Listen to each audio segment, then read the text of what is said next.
Everyone. That's going to be turned into a meme.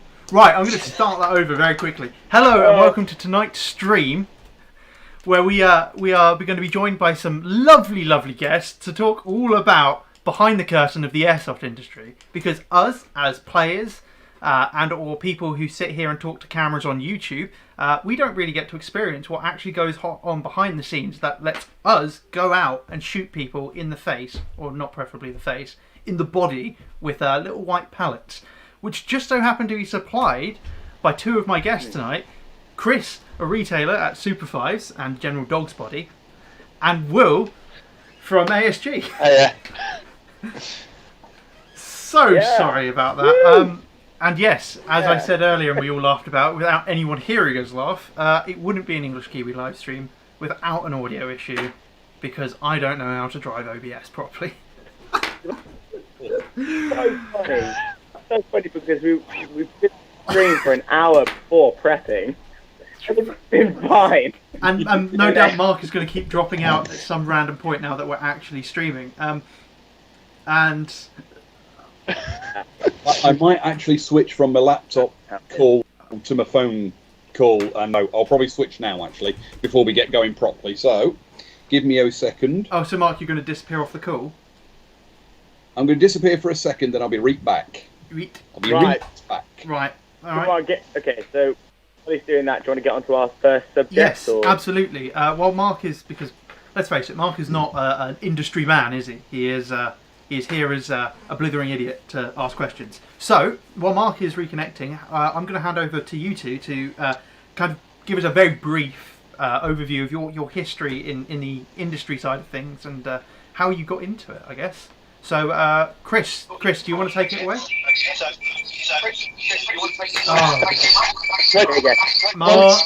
Mark finishes with his feedback.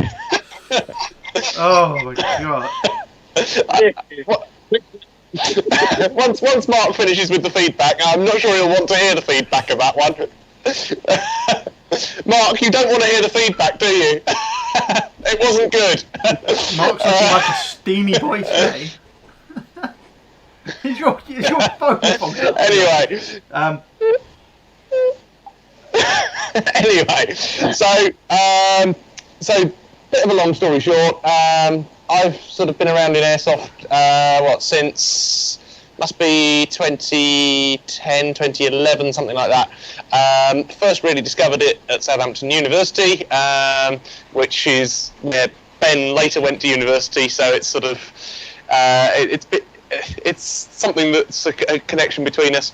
And I'll be totally honest, I started out mostly in the paintball world, and started doing bits of both, and then 2013, I want to say 2014 maybe, started running competitive paintball events, and then moved into the retail side of things, supplying events at one of the local sites down on the south coast here.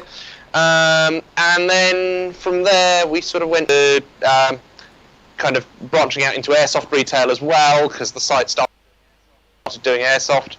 And then last year I kind of thought it was a good idea to open a shop. I'm still not quite sure that it was a good idea, but it sounded like a good one at the time.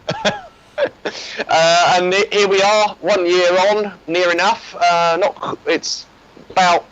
We're about half a month short of 1 year on, but it's near enough 1 year on from when we started. And we're still here, which is always nice. So, yeah, that's a little bit about me. And I'm sure Will almost needs no introduction, but over to you, Will. Me? Oh, you should know. Right, so with me, I'm someone who's been in the industry kind of on this side of it for a while, because I started off at Bravo 1, really working in retail for them, and also as a social media manager. So I had to actually work with our retail manager quite a lot to be able to sell the products, to be able to market them, and I kind of got a background of what an airsoft store looks like. before now actually branching into the people who has now become a supplier, working for a manufacturer and selling from that kind of side to it. So it's actually quite a unique perspective I have on it. Is I see the both sides. I've got when I first started as the end consumer, I've got the retailer side of the experience, and I've also got now the manufacturing side of it. So I've kind of done the stages. So it's for that experience there, I do, I'm very thankful for it, and also the opportunities that I've been given to take this, and especially do my sport that I loved and still do love now as a job. Brilliant. It's great. And hopefully, careers will just keep going and going. That's me. Right, okay. So look at that. Between you guys, I think we've got a good covering of both the retail and the distribution and manufacturing side, which is really good. And also between you, you've both kind of run fields a bit. So we can also slightly touch on that, which is good. So so where should we start on this topic? Because the one that I find quite interesting is whenever a new product comes out, people always go, why have you made that? No one cares about that. Well, give me this, give me that, give me this. So I think from a manufacturing point of view, how do companies decide what their next product is? What like, oh, I'm gonna make this really niche gun from so and so, or right now, from my perspective, I think is another one that's weird, because ASG is very different. And the reason they're different is because they do both manufacturing and also what others in the community say is manufacturing but isn't, that it's an OEM, right? And it's when you use a mass-produced gun, then you slap your name on it. And it is. It's what everyone does in the industry, but they say it's theirs, or they made it in this country, or just things that are just absolute rubbish that they manufactured it. But ASG also make their own as well. So, for example, the Evo, everything about the Evo, I've got one here. Here we go. So everything about the Evo, every single thing is actually made in Denmark and put together. The gearboxes, funnily enough, the gearboxes are actually made about 150 meters away from the factory, right, by another company, a third party, who are then brought in, right, to then be put together by hand by these Danish. It's so funny seeing it. You get these there's like loads of Danish boys and girls, well, obviously male, obviously, at like 20, 25, 30. The ages range so much, and you walk in, you're like this massive assembly line of them just putting these gearboxes together and putting all the guns together, and they run over to the test range and they fire it. And the one thing about ASG is before we start to make something, there is a selection committee.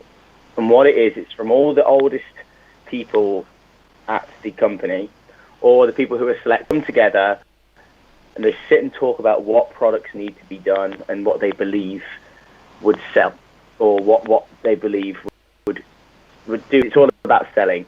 It's not what a lot of people think is, oh, just make it because it's cool. Unfortunately, things have to be weighed out, and you do need to make money, because that's how businesses work. Now, there's so many people who scrutinize and go, oh, you do that to make money? Oh, that's horrible, that is. I don't know why there's a lot of people. I always find that weird that people dislike the fact that there are people out there who make money. It's like, well, obviously, but everyone does it. Everyone does it. Everyone cares. And if you want new stuff, a company is going to need to have money to be able to develop new stuff, and they're going to need to have money to pay their employees, right? I think that's one thing that always annoys me when people are like, oh, well, why is it so expensive? And I mean, admittedly, if you can find it cheaper at another company, then maybe it is that they're putting a big markup on it. But a lot of the times, like, you look at the Evo. The Evo is not a cheap gun, and that's precisely why, because it is manufactured in Europe, and obviously European manufacturer is going to cost more. And also, the technology that's in it, and also it is a very good shooting gun from stock. So no one can argue that. There's no one who can argue and say that this gun doesn't perform well from stock. Because it does. It is great. But you can make it always better.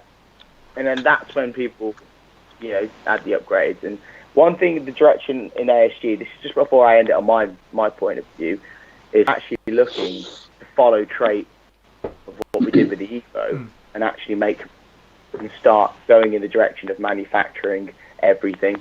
That's the direction we want to go in. That's where we're going. Okay. So we can just cut off everything and be like, look, we are what we are. Yeah, absolutely. And that's a really cool thing. But obviously, not all manufacturers are like that. Yeah. Very, very little. So obviously, you've got. Yeah. I'm trying to think what's a good example. Like Elite Force is one which is pretty much all rebrand of OEMs and stuff. And that. Yeah. I guess that's a different style of business model because at that point they're effectively acting as a distributor who is stamping their distribution stamp on the product. Exactly that. But I'm not going to go and say that we don't do that if we do. Well, but we are heading in a way of basically getting away from that and heading strongly in suit of what the Evo did. So I'm gonna butcher that name. Jorga Airsoft. Jorga. Anyone want to take a chance at pronouncing that? No, it's George Shankster. Yeah. Right. So George saying it's all about the balance, and it's true. If you buy a license to a certain brand and then just produce crap versions of it, no one's going to buy it, and you're just going to piss a load of people off. But obviously, so you guys at ASG have got the CZ license. But what upsets me is we don't use all of them. Right. But we've got so many that we could be absolutely smashing. And I think we've got... So if you look at my car, obviously the ASG car, if you look at it, there's 37, probably 40 licenses we have. It's ridiculous. You look at it and you're like, what? Why aren't we absolutely... Yeah, but at the end of the day, there's bigger things we've been working on lately, but they've been done. I can't mention it anymore, but we've been working on a lot bigger things, which have been confirmed now and done. And so we can probably start working more on the gun side. So that's all I can say. That's cool. That is cool. That's all I can say. So yeah. If it's what I think it is, Will, then that's... I don't know, Chris. I don't know. Well, if Gadge has any influence on it, then it's going to be some obscure gun from 1905.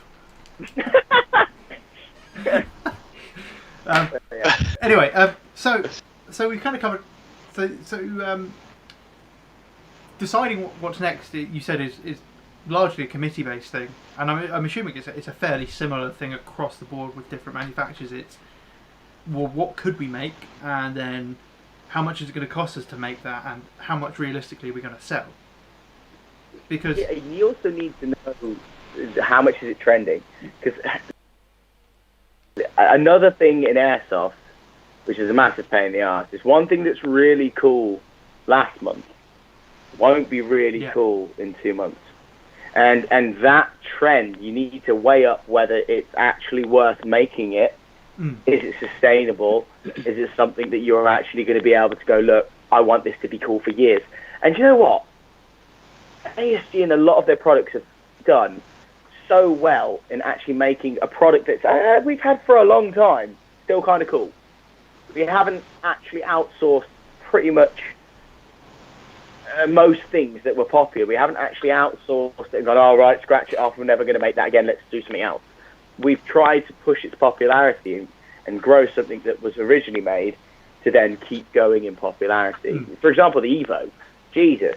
Evo sales are the same amount as they were when they were the most popular. We sell so many Evos still. So many. And it was 2014, wasn't it? Came out in 2014. And the year I started. And we've been selling it that long. 2014. Yeah. It's like you sat there going, Yeah, and I mean, supporting a brand. I guess the Evo sales are so popular that you're able to run Evo-only games and add filler site. Well, yeah, it's probably, if only, the only gun in the whole community that can take over TM, that can actually compete with people talking about TM in this country, because everyone talks about TM. Everyone's like, oh, TM. Oh, have you got? It's just the traditional, the if you don't mind me swearing on stream, it's the typical fuckboy gun now, isn't it? It's like the typical fuckboy gun. It's like, oh, what have you got? Oh, I got a TM416, mate. Yeah. Oh no, but I got the Delta. Yeah, they're cool. Oh, yeah. Fully upgraded. But yeah, I think the three most talked about guns in the UK are probably a TM Recoil, the Evo, and then people just chatting shit about L85s. Is that? Yeah, a lot of people talk about L85s. Of course they do, because it makes sense for someone to come into Airsoft who see it as a military imitation sport where you're using. Yeah, and they go, oh yeah, army. What did the army use? Yeah, cool. And they just ask questions about it. But hey, I think if someone made an L85 with the internals of an Evo, for example, stock and affordable, I think it'd sell so much. Like if it had a trigger board MOSFET, I think that would sell so much if a company did it, but it's taking the risk, isn't it? G&G are part of the way there now. I don't know. It's still a bit. Anyway, let's not drift too much off topic here. So I guess part of the things that the manufacturers have to weigh up is the cost to manufacture versus the probable profit, because obviously there are people who really want niche guns, but not many people want niche guns, so obviously the niche guns are going to be more expensive. Chris, what's the most niche gun you have on your wall behind you, would you say? On the wall behind me, gonna have to have a quick look round, see what.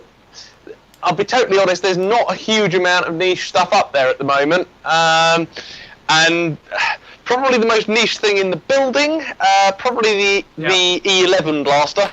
The Star Wars blaster.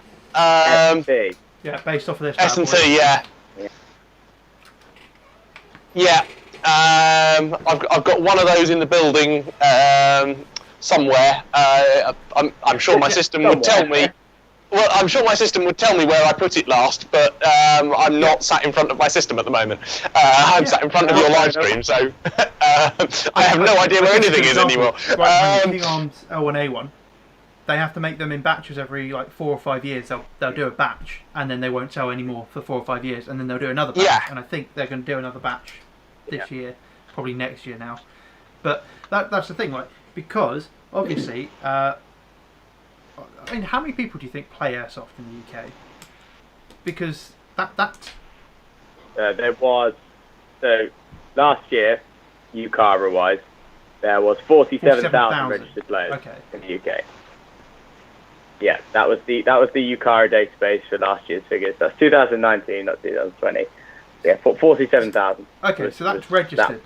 So say those are active, probably 3/4 of that would be active players. So we're talking about. Yeah, I'd say 3/4 because you have to renew it every year. That's 30,000 active players. So that's let's say each player buys one new gun a year. That's only 30,000 sales a year, which it sounds like a lot, sure. Yeah. But in the scheme of things, that is a drop in the ocean compared to other. No, it's run a giant business. Who are these players that only buy one gun a year?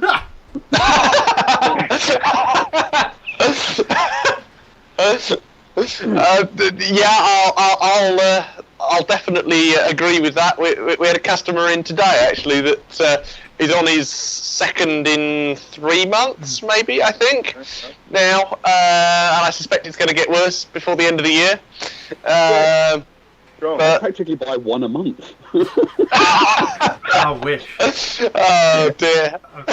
Yeah. So, but I yeah, think if we assume that, because not everyone's going to buy a new gun, and then some people are going to be like Mark or Perfidious Puffin in the comments and buy a new gun every half a minute.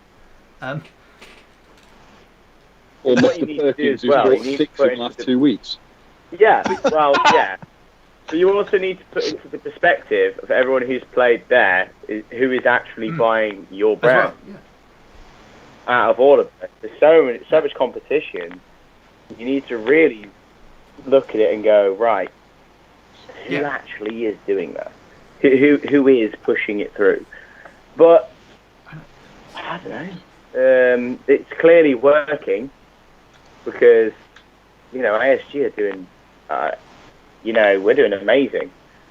We're doing amazing. I'm being brought back from furlough next month, and apparently we did the best June in ASG history. Yeah, but you know where that's it is because everyone's expecting lockdown to end, and are like, I'm going to buy a new treat.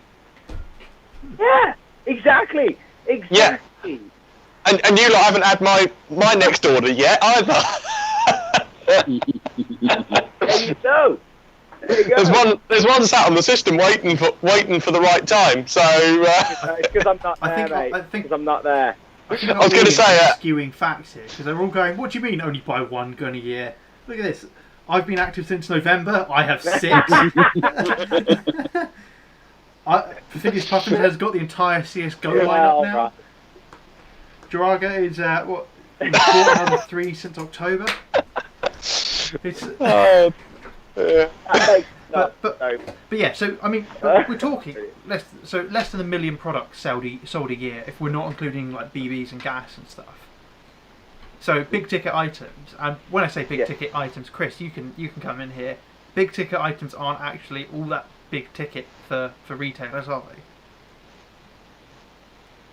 they? It depends on the brand, but there are. And I will openly admit that there are some products out there that we might as well not be buying as a retailer. There are some products out there where it basically costs us to stock the product, near enough. But you have to stock it just because if you don't stock it, no one else, you're just not going to get any sales at all. Or you're not seen as a store. It's so stupid, isn't it? They're like, if you don't stock that, you're clearly not elite. I know, and I know exactly what you're talking about.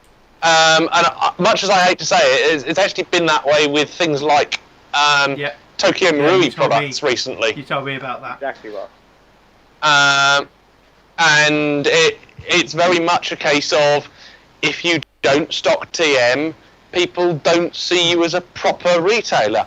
Now, I'm sure we'll come on to this a little bit later, but can I just say to all of our current viewers that TM is really, really, really difficult. I'll explain why in a bit, but when we come back to it. But how's your Japanese? It's really difficult, and just trust me on it. Yeah, I was going to say, how's my Japanese? That's a very good way of putting non-existent. So.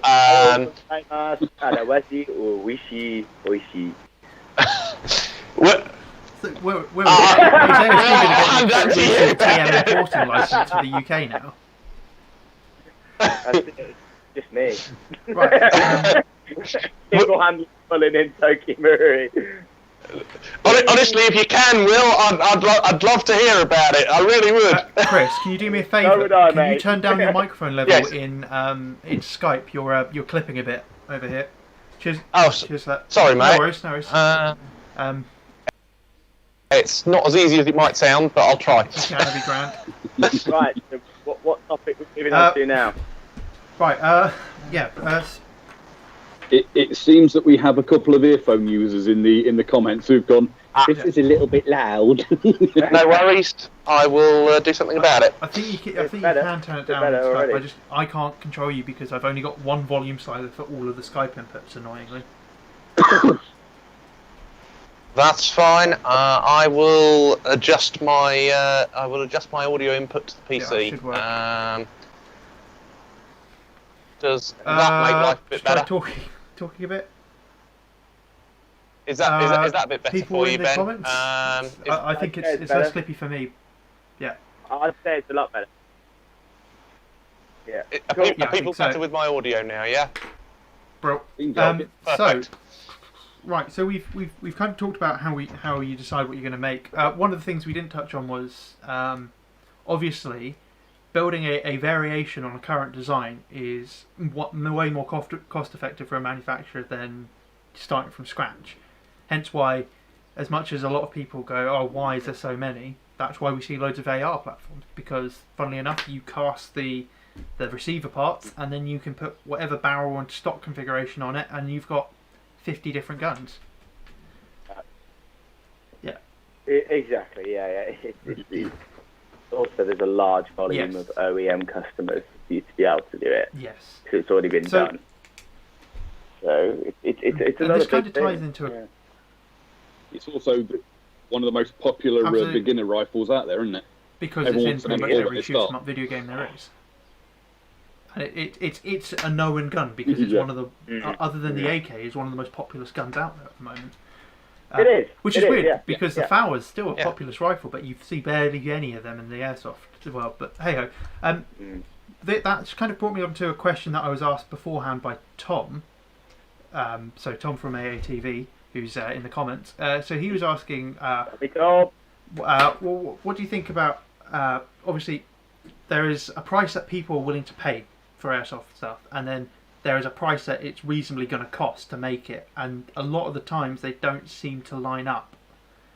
And is there a way that we can try and make people understand that really, if you want this, you know, for instance, from an AR, if you want a real type of AR where it's being like cast, it's been a cold steel forged, not cold steel, but cold forged receivers and all this stuff, it's going to cost a lot of money to make that. But obviously, people are like, oh, but I can buy a CM16 for 120 quid. Why do I need to pay 600 quid? Do you know what? Unfortunately, this is the end all and of all. Usually, it's you will buy whatever you want to buy, and if you haven't got the money to pay for it, you most likely won't. Or if you don't have the appreciation of the engineering or the work that's gone into it, you most likely won't. If you aren't someone who likes to have the nicest of stuff just to say, I've got the nicest of stuff, you probably won't buy it. Okay? And also, it's the marketing. Because this sport, right, is, okay, so it's like any hobbyist sport at all. Everything is purchased through emotion. Nothing is logical. No one purchases anything through logical or actual sat back with and go, actually, the feet per second on this moves with this. It's nothing to do with that. It's, that looks cool. I really like the look of it. My friend said he wants it, so I'm going to buy it before him because it will annoy him. Right? It's all emotion. Every single thing in it. It's got, oh, that looks really cool. I really like it. What I'm going to do is I'm going to buy it, and I'm going to rock up to the Airsoft site in my kit and be like, oh, yeah, and everyone's going to notice me with my cool gun. That is how sales are in Airsoft. Absolutely. Yeah, I can totally agree with that. It's what I call the "I want one of those" syndrome. Yeah. Yeah. And Chris, yeah, you do your little eye candy piece that you normally have your like front and center piece that sits on the corner of your counter there. That normally try and get people in and walk up to it, pick it up. Yeah, unfortunately, given the current climate, the centerpiece on the end of the counter has had to rather disappear, and I unfortunately, although you probably can't see it on the screen, there's actually a pair of big perspex screens behind me on the counter. They're probably basically invisible to you guys, but I can't see anything. they are You there. can just see the clip me. holding it together at the top by the light, that little black spot. Anyway, yeah. So talking about it's not a logical thing. It's all done on emotion and marketing. One of the comments / questions is about why haven't more people gone the route of Novrich and just taken mass-produced, modified OEM products and put different things in it. that's absolutely what loads of people do, as you were saying earlier. You get OEM stuff and rebrand it, and Right. So Novrich, I've got a very good answer to this, and the reason, sorry, I didn't mean to interrupt you. I just didn't want to forget. Basically, Novrich himself is in a very, very unique situation. To the point where, in the Airsoft community, he is followed like a messiah, right? And his following actually believe everything he says. Now, I'm not someone who knocks on Novrich. I actually sit there and go, dude, you have done one hell of a job at selling a product that's already been done. Good work. I appreciate it, but as you said earlier, before I interrupted you, he's doing what everyone does, and it really annoys me how everyone gives him like a bit of slack and goes, "Oh, I can't believe he's doing it. It's just a rebrand." I could show you right now 6 companies who have done the same thing, exactly the same thing, and said it's totally different and it's not the same thing. I will lie and say it's not the same thing when it is. Okay, everyone does it. But the way Novrich goes about it is he has such a high social media standing that he can get away with going, this is the newest best gun. It can get women for you. It's got heat-seeking BBs. Buy it. You know what I mean? Like, sorry, was Airsoft Mike on the chat just then? You know, for you. Gorgeous. I didn't have to stop my. I didn't have to. Let's take it to the range. Gorgeous. But yeah, it's true. Like, Novrich hasn't done anything new, because there are companies out there that will take OEM guns and then put a couple of upgrade parts in it and then call it a new gun. So, for instance, Spectre Arms do not make their rifles. They get buy-in guns and put different parts in them and then sell them. That's how Spectre Arms works. Like, it's just, and don't get me wrong, Novrich is a great businessman. If you look at what he's doing, he's an incredible businessman. He's built up that massive following, like he said, and he's gotten to the point where he is the voice of Airsoft, telling them this is what to buy. See, I've got a theory, and the only reason I've got this theory is because I've seen the glamorous side of YouTubers, not Airsoft YouTubers, but YouTubers themselves. Because one of my friends actually is a full-time professional YouTuber, and he's a gamer. And he's hit 10 million now, 10 million subscribers. And yeah, he's doing it full time. And what he's got his agent, and he's got a manager. And what will happen is these agents and managers will all do his publicising, will do basically all of the work for him, and just be like, look, do this, and they'll sit in actual board meetings, and they'll talk like a business. And that's what I believe Novrich did to start all of his stuff, and now he's got an agent and a manager actually pushing and working with him, which is great. But I think that's why he's been so tenacious. That's how I believe he's been so tenacious. Well, as soon as he started getting big, he started bringing people in. He started helping getting help. I mean, you see it with all the YouTubers, like Peter McKinnon started off with just him, and then obviously he's brought people in to start editing and stuff. And the same with his mate Maddie Hapuria. I don't know if you guys watch them. I watch them because they do how to make videos and stuff. But yeah, no, that's the social media way, really. And good on him. He's got to the point where he can live off YouTube and off of his products that he's making. And he's got a company. Because you do know, people don't realise this. He's got 8 got a members lot of more staff, now. He's gone through another hiring phase. One of his techs was the old head tech at ASG. Oh, really? the old head tech of ASG left ASG to go work for Novrich. Okay. Yeah. What?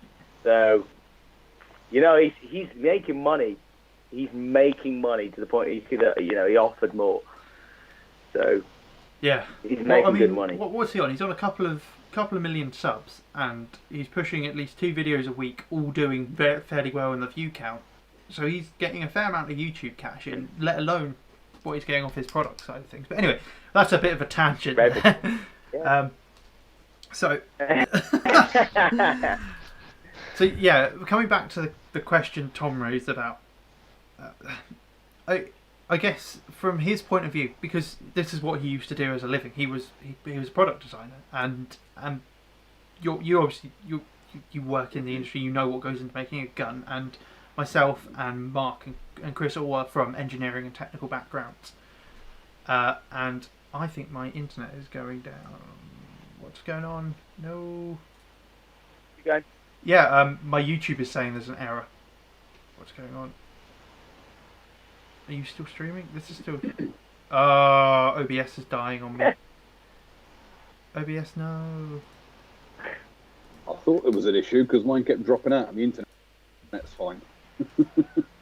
Oh, I think... Isn't my computer overheat? What? Have you cooked your PC, Ben? Possibly. I don't see how, though. My CPU's only at, like, 9%. Has it actually cut out? Is everyone on the stream watching?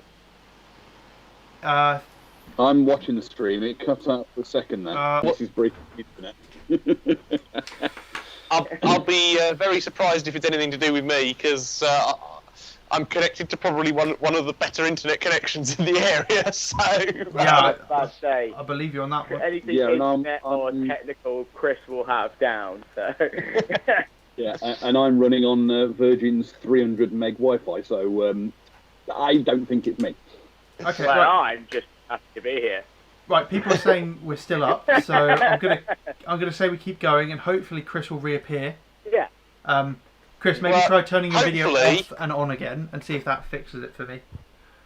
That old trick. Honestly, turn it off again. I'm moving Like soon, so hopefully my internet will get better when I move. Blowing it, Nintendo cartridge. right. Am I on Virgin? No, I'm on bloody Sky. Sky is shocking. Anywho, we're gonna sit here with Chris as a blue square for the time being. Oh, yes, we're back. We're up to full strength. We are looking professional. Brilliant. Good work. Talk fast before it breaks Yes, again. right. So as I was saying, now coming back to Tom's question, Tom obviously was a product designer by trade. I'm an engineer by trade. Mark, you have been an engineer in the past, or you have been trained as an engineer. I was an engineer by trade. Yes. And I'm a trained electrical and mechanical engineer. I just don't do it anymore, other than airsoft. And Will, you've witnessed firsthand how guns are made. So between us all, we have a very strong appreciation of what goes into making airsoft stuff. So we understand, like, if we want this really high quality thing, it's going to cost more.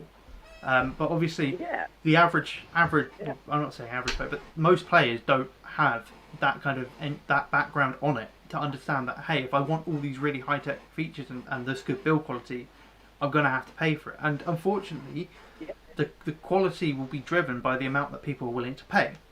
And because we all want guns for around £200 and under most of the time, that's what you're going to get. You're going to get guns that have cost £200 and under to make. Well, a lot less than £200 and under to make. Cause, the Spectre R's have done so well.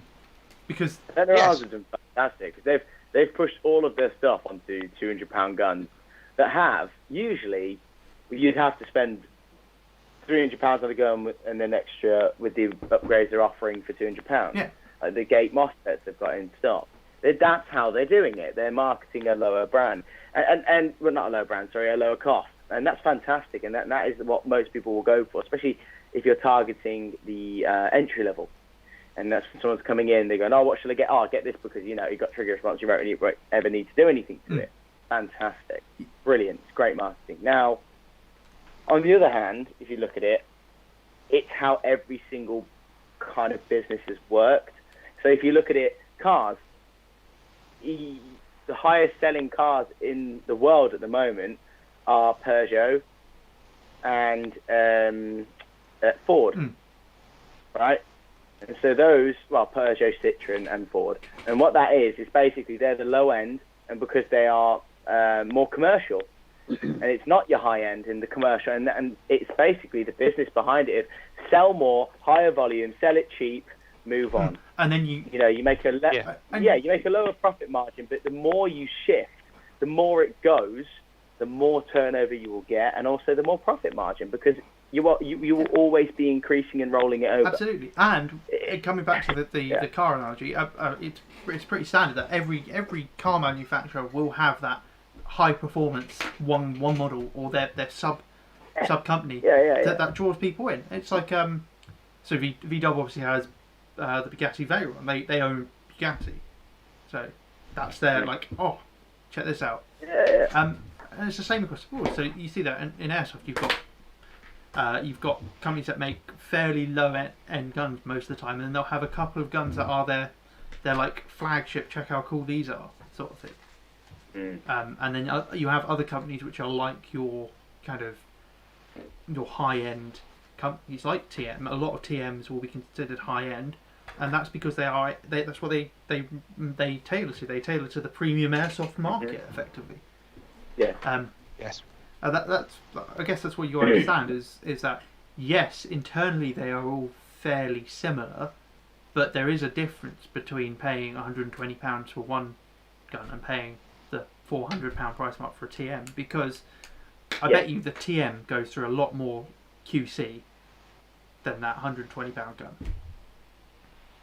Well, yeah, because no one keeps them stock.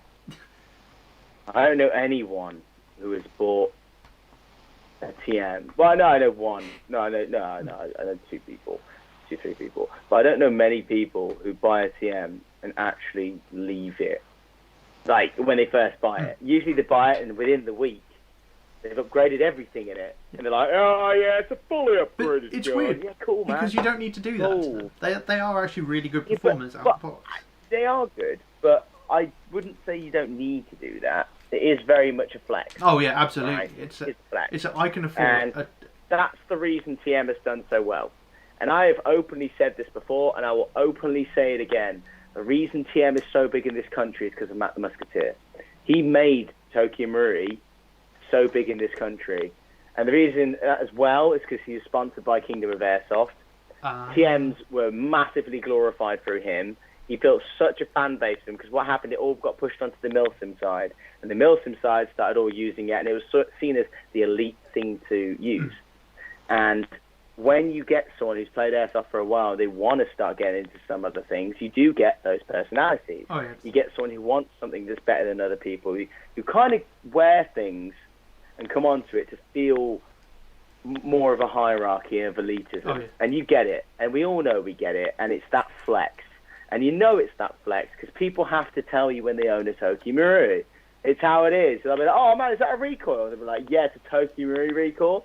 Like, and this is not slagging on bolts. But if you said to someone, oh man, is that a bolt recoil to someone's TM, they would fucking probably lose their shit. Do you know what I mean? And it's not slagging on bolts. I'm going to do that next game day. They need to flex. Do you know what I mean? It's the fact that they need to flex on having a TM. Oh, absolutely. And it's such like an Emperor's New Clothes thing. It's like, I'll have you find it's a TM recoil. It's like, cool, man. Oh, yeah, it's all coming together. I'm using the Scorpion Evo now. Like, don't get me wrong. I used to rock a TM. I used to love a TM. I used to rock a Kingdom of Airsoft TM. And I got one because I watched one of Matt's videos and it was so accurate. And I know now that it was all editing. I know now that he probably shot like 4 or 5 times and then got that one shot, but then switched the cameras. Yeah. Okay, cool. It was editing, but it worked. Oh, yeah, absolutely. And I bought one. And I love it. It feels great. It's really nice. But is it worth £1,600? No. It's not. Because I know a lot of people that be able to build something exactly the same without the recoil for £400, £500. It's just exactly the same thing, and it's a novelty. It's a cool novelty, and it depends where you've got it. If you want it for feel realism, the recoil, the bolt stop, it's a novelty. And if you like that, awesome. You do it. But the only reason I've kind of gone off of it is because I've gone off the novelty. I'm now only really care about kind of cost effectiveness and just does it shoot where I'm aiming at? Yeah. That's all I really care about. Like, with most things in Airsoft, the only thing you really need it to do is propel a BB out the barrel and go roughly where you're pointing it for about 50 meters. That's all you need. Yeah, but like I said, everything's very emotional. This is emotional. Yes. Yeah. Absolutely. I mean, that's why I have the guns I have, because I like the look of them, and I like I like the history about the real firearm. That's why I do it. Part of why I do it. I also feel like this is a little bit of honesty that needs from you, but this is what I believe. But you might not. This might not be the case, but I'm going to take a swing here. You kind of like those is the fact that no one else really kind of likes those. No, well, so a lot of it is. But the reason you like it is the fact that not many other people. Not going to like lie, my favourite moment from Airsoft was when I was sitting at a safety briefing, and I had the full wood SLR as it is there in the rack at the end of the table, and the dude giving the safety briefing stopped the safety briefing to go, "Whose is that SLR? Can I hold it?" And I'm just there like. Nice. He stopped the whole safety brief in front of everyone, pointed out my rifle. Nice. And absolutely, I am what you could call a hipster. That normally happens to me, but people normally are saying, "What the heck is that?" Yeah. And that's the thing. I'm kind of hipster, but most of the stuff I do is British firearms because that's the history I'm interested in. Admittedly, the M16 is more for Anzac-y stuff. But hey ho, yeah. I get the niche history stuff because that's what I'm interested in. But yeah, that is very true, and I will openly admit that I like having a unique gun on the field. And that's all. Yeah. And then that's another thing which a lot of people will actually respect you for this as well, because not many people admit things like that. Because it's seen as like a vanity thing. It's seen as like a reason I'm doing this is to be kind of edgy, you know. But if you actually admit this instead of making some bullshit reasons about it, people will respect you.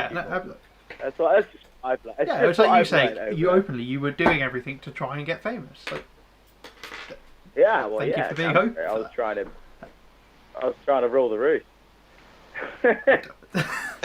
Sorry, I did got caught off guard by that. The P90 into a 50 cal mounted to his. What, in terms of internals or external? Anyway, while we wait for him to comment on that. It wasn't me. That sounds like a Mark thing to do. Right, so. It wasn't me, honest. Right, seeing as we're talking about cost points and QC, one of the things that I got asked is, how the hell do retailers make any form of money when lots of the guns that they sell will come back broken? Not through the fault of the player. So I think that. Chris, you can say your experience that you've had with us, because I think we've been quite good with it. And I'm going to say now that I would estimate that probably in excess of 90% of the airsoft guns that leave this building, we never see come back to this building because of something that was wrong in the manufacturing. That is to say, I mean, we do have a fairly well-curated list of suppliers, and we do pick and choose our suppliers to be the ones that we know we can rely on in order to be able to deliver the service that we need in the unlikely event that there is a problem. And there was one customer, and I'll relate to this only because Will's on the call, but there was one customer who did buy an Evo from us last summer, I think it was. And I think... I remember this, Chris. I was going to say, I'm sure that Will remembers this one. I think I remember this one. Yeah. And it, the first time round, it was just a dodgy hop unit of some description, and we're not quite sure on the details of it. But Will and the guys at ASG basically just went, "Yeah, have another hop unit," and it turned up about 3 or 4 days later, job done, swapped that out for them, for the customer, we did the work, job done. It did then come back in again and went... Yeah, it was very weird. With a really weird intermittent firing issue, which I think we eventually established was to do with the batteries that my customer was using. Because it did a lap up to you guys, didn't it, Will? Yeah, we were like, how is how has this guy had these things that just happened to him? Like, he's either got the worst luck, and he's got like one of the biggest manufacturing lemons ever, or like something's going wrong. And it was the voltage was too low. Well, it was a case of I think his batteries couldn't deliver the current needed to run the Evo reliably. And I think we ended up selling him some 11.1s in the end, with all the bits. Like Polly. 11.1, I think on Ben's recommendation, he said, yeah, you can put an 11.1 in that. I'm happy that'll go with an 11.1, and I'm happy that you changed the spring guides. Yeah. You know, and Ben said, yeah, I'm happy that can have an 11.1 on it, and we haven't seen it again since. Now, I appreciate it only went back to the customer in, January, February time, so we haven't had a lot of games since then. For clarity for the viewers, by Ben you don't mean me, you mean Mr. Webb. No, I mean... Sorry. I'm a tech guru, but I'm not anywhere near... Yeah, no, I mean ASG, Ben. We'll have to be clear about that. But I think the owner of that gun is actually in the comments at the minute, James. Possibly. Quite possibly. Really? He says hi and thanks. I can't actually see the comments, but thank you for the thanks, James. If you're, and he says hello. James, just let you know. He says hi, Chris. Me and Chris both did that hard work. So, but of the issues we've seen, there are only two that really stick in my mind as issues that we've seen. One of which was that Evo, which again turned out to be a combination of just weird stuff going on. And then the other one was a G&G L85 that we had that came back twice, I think it was. And bear in mind that we actually shipped quite a few G&G L85s because we have quite a ready stock of them. And of the half dozen, maybe more, that have gone in the last year, we've only seen one back, and on that occasion, again, we had top-notch support from G&G. We didn't have to, yes, okay, we had to do some work. Yes, okay, it did cost us some money in terms of our time, but we had the parts sent out to us, no questions asked. It really was actually a pleasure to deal with G&G on that occasion, and as I say, ASG on the Evo. The other odds and sods we've had, I mean, we've had a couple of other suppliers where we have had a few little issues, but none of them have been anything significant. And I think we've only ever sent guns back to people 3 times in the last year out of all the guns we've ever sold. I think part of the issue is a lot of the times when there is a fault with a gun just bought, guess where it ends up? It ends up on UCAC, and it ends up on TPU and the various other social media platforms. Yeah. People whinging. And that. Yeah. Well, you know why? The big one. Sorry to cut in. Interrupt. Sorry. Yeah, I'm sorry to interrupt, but the main reason I'm saying this, and the only reason I'm saying this is because I'm a big advocate. I see these posts every single day. The reason you get that is because people fuck around with it. They void the warranty. They get told they void the warranty because they fucked around with it, and then they basically put into UCAT going, "Hi, this broke. I don't know why." Shuffles the 14-volt LiPo out of the frame. Yeah. Well, they shuffled the fact that they opened the gearbox on their own. And everyone went poof, and they went, bollocks. Let's watch a video how to put it back together. Oh wait, click, it doesn't work. And we don't get it that often, thankfully, in store here. It's part of the reason is that whenever we do sell a gun in store to a customer, we do try and make a point of telling them, if you have a problem with it, don't touch it, bring it straight back, So I've just done a very rough calculation. So let's say we see a post every other day of someone going, "Oh, this gun broke on me," right? If we were to assume that all of those were fault from factory, that's 100. That works out at something like 160 guns. No, 80 guns sold a day. So that's less than 1% having a fault with it. If the post is every other day, that's 160 guns sold in every 2 days. I'll openly put my hands in the air. Like, I'll openly put my hands in the air. Out of probably 400 guns, 500 guns I sell, I'd get probably 1 or 2 that I'd need to sort. And that's an honest. That's and honest. People do make mistakes. There are always going to be mistakes that slip through the cracks. There's always a lemon. There's always a manufacturing issue. Anything that happens, just so many environmental things that can happen. But the one thing is, the one thing you need to look for, especially when you're an up and coming retailer, guys, if you're looking to get into it, go with a company that won't try and blame or try and make excuses for these things happening. Usually the best kind of companies go, "Oh, never heard that happening before. That's a bit of a pain. How's that? Why don't we just sort it out for you and replace it?"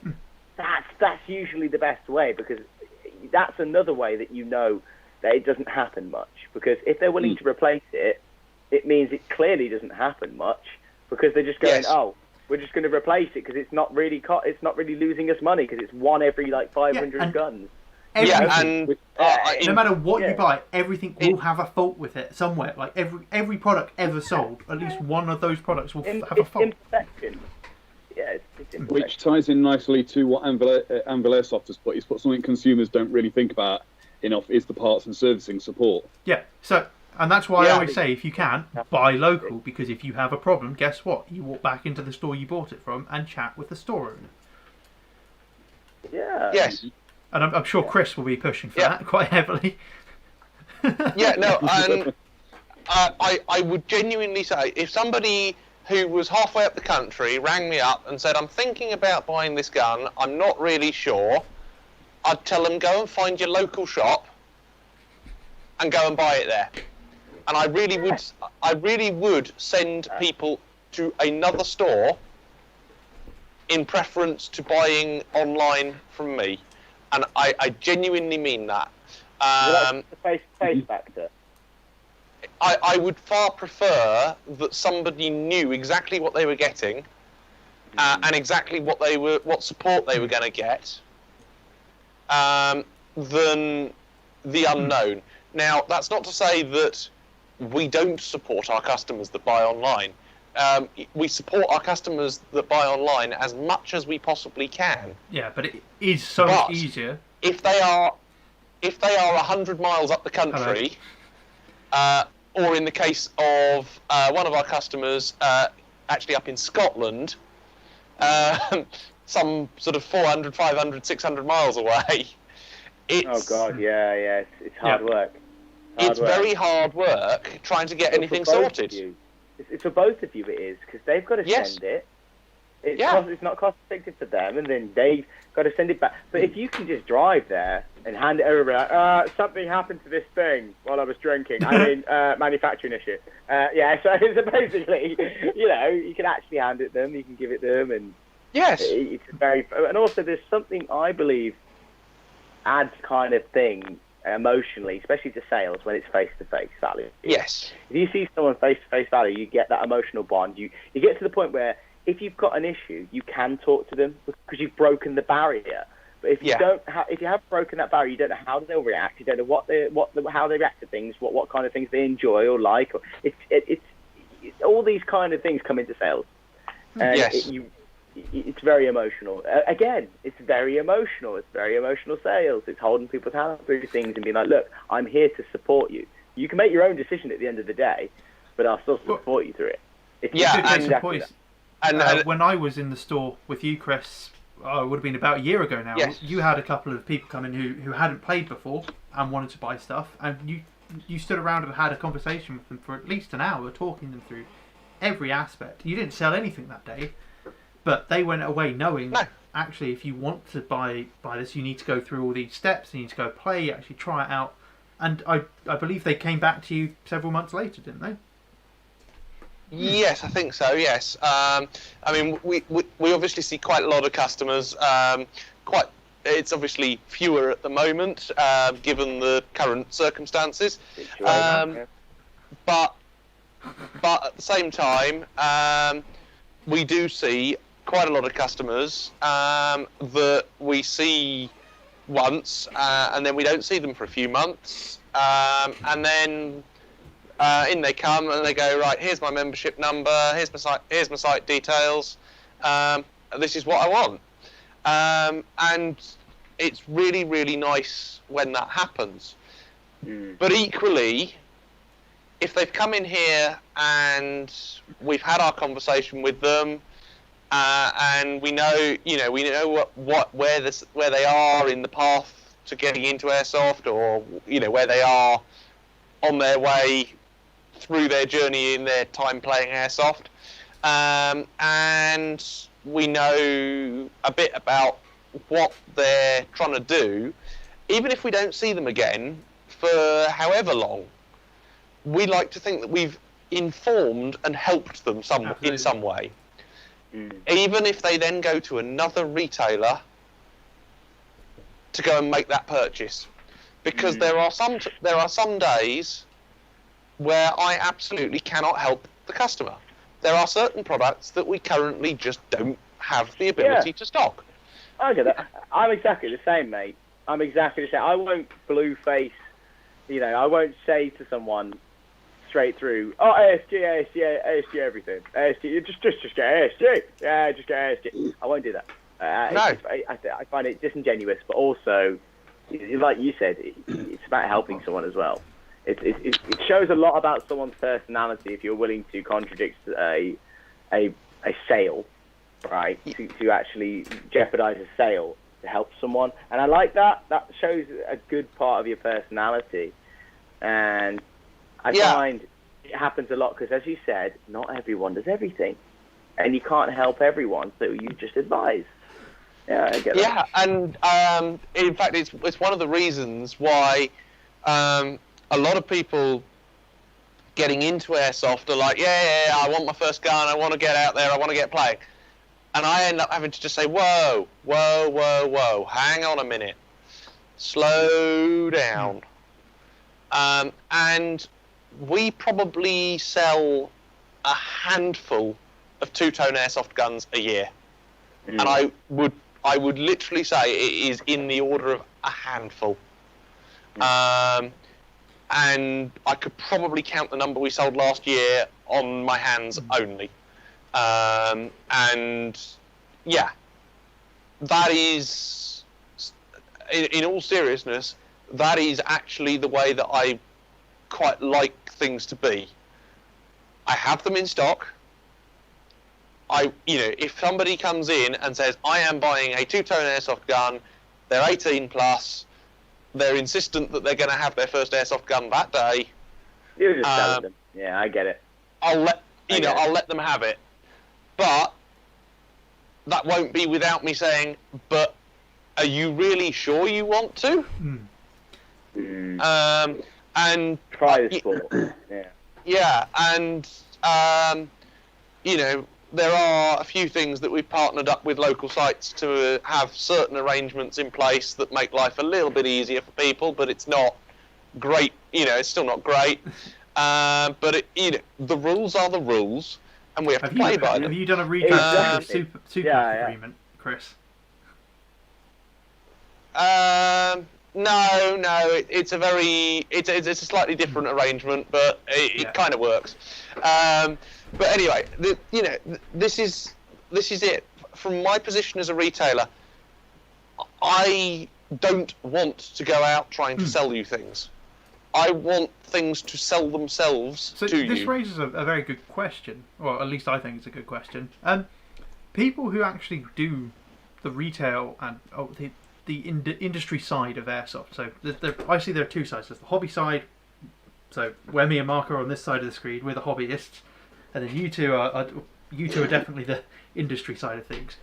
People who go in to do industry side of things for Airsoft, are they going into it for profit mainly, or are they going into it because they enjoy the hobby side of things and want to help other people out? Because from what you've said here, I would say that you two are both want to help other people out and make them enjoy the sport or enjoy the hobby. I know my answer very, very clearly. Yeah. What do you think, Chris? Yeah, I mean, I know where I sit on this as well, and I think it's probably a similar position to you, Will. You know, I went into this mostly because, you know, I enjoy doing it. From where I'm sat, the thing that I love the most out of all of this is seeing people with those great big grins on their faces on the game days, enjoying themselves. I enjoy seeing people out on sites. Yes, okay, it'd be nice to, you know, sure, I need to make some money in the process. But if I can spend some time, you know, if fundamentally the way I see my role here as a retailer is, you know, we're here to make sure that people can have fun. And if we're not having fun and enjoying what we do on the way, and yeah, there are some retailers out there that are, you know, they're not purely in it for the profit, and I fully accept that. But there are some retailers who are more in it for the profit than they are for the fun of it. There are quite a lot of retailers, though, I think, that are in the majority.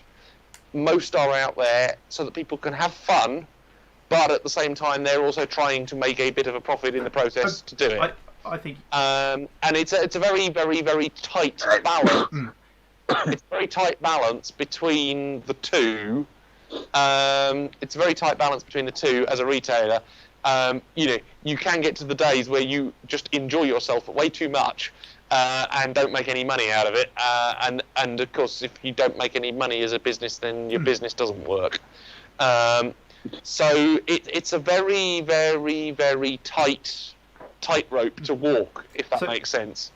But at the same time, you know, I'm in it because I love it, and I wouldn't have it any other way. So if I stop enjoying what I'm doing, then I won't be here anymore. It's as simple as that, because I don't think you are in a very unique situation as well, Chris, as you need to let people know. Yeah. As well, you have a business which is very successful, which is making money, which is turning around, as well as your airsoft business. That's very true, Will. I should say that. Yes. That's very unique, because my outcome on all of this is actually, my outlook is, I agree with you, your morals. I so agree with, I actually respect it.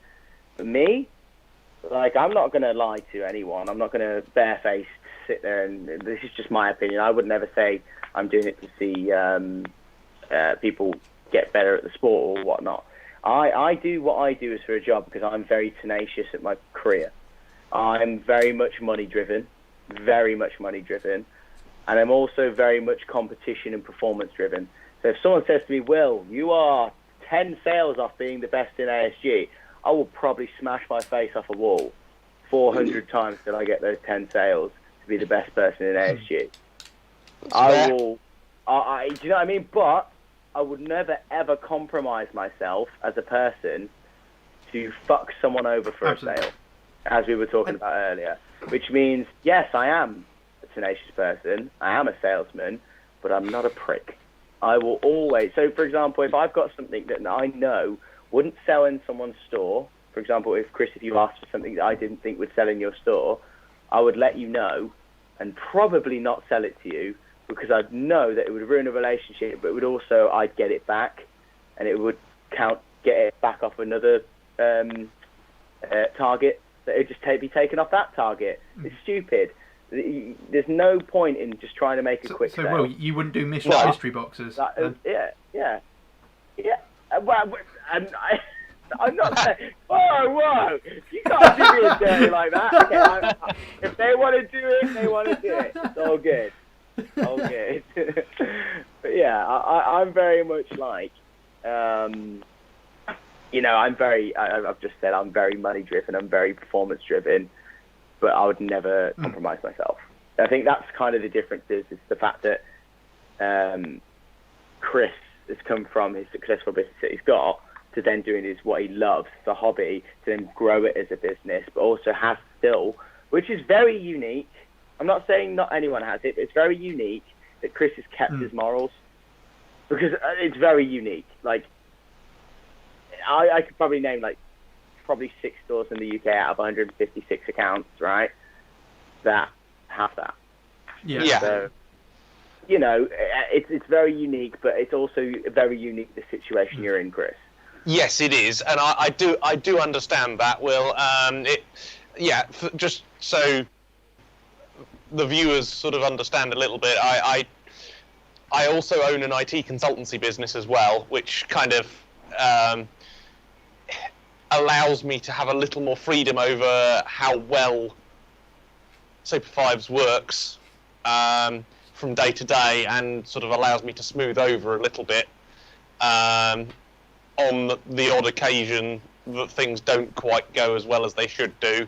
And particularly over these last 3 months, it has been something that I have been very grateful to have 2 businesses to look after. And I do accept that a lot of other people in the industry have not been as fortunate as Quick that. question. Do you recommend having 2 full-time businesses? No. No, I absolutely do not. And what I will say is that at the moment, given that I am trying to run both businesses with no extra people in either of them, it is exceptionally difficult. Now, there is no question that without the IT business, Super5ives would never have got to where it has got to now. Both in terms of me being able to actually afford to make the business work in its early days, because starting up an airsoft retailer, starting up an airsoft and paintball retailer, it's a really expensive operation, and I'm sure it's the same in the manufacturing world, Will, as well. Starting a manufacturer, you just need an absolute stack of working capital in the early days just to get things going. And you know, without it, you don't get anywhere terribly quickly. You can get somewhere slowly, but if you haven't got the working capital to make a new business work, you just don't get anywhere very quickly at all. And what makes it even harder for people who do the slow process is the fact that we spoke about this earlier about airsoft being emotional. Trends change very quickly, and so if you haven't got that capital to automatically just be like, bam, let's buy it in, it's cool, you're gonna suffer. You're gonna suffer from that. And something that I'll just briefly touch on now, because now's as good a time as any to touch on it, really, is that in this industry, there really isn't such a thing as credit accounts for the most part. You don't get credit with manufacturers. It's not like we can buy something and then pay the manufacturer 7, 14, 30 days later. We have to pay for it when we buy it into the building, and that's because the manufacturers are paying for it when they buy it into the building, and we're all reliant on this great big cash flow cycle of money coming in quick enough so that we can actually buy the new stuff that's coming out. And pretty much every single retailer in the country is reliant on selling the stuff they've got on their shelves to be able to buy the next delivery of stuff. The next cool thing. The next cool thing. Yeah.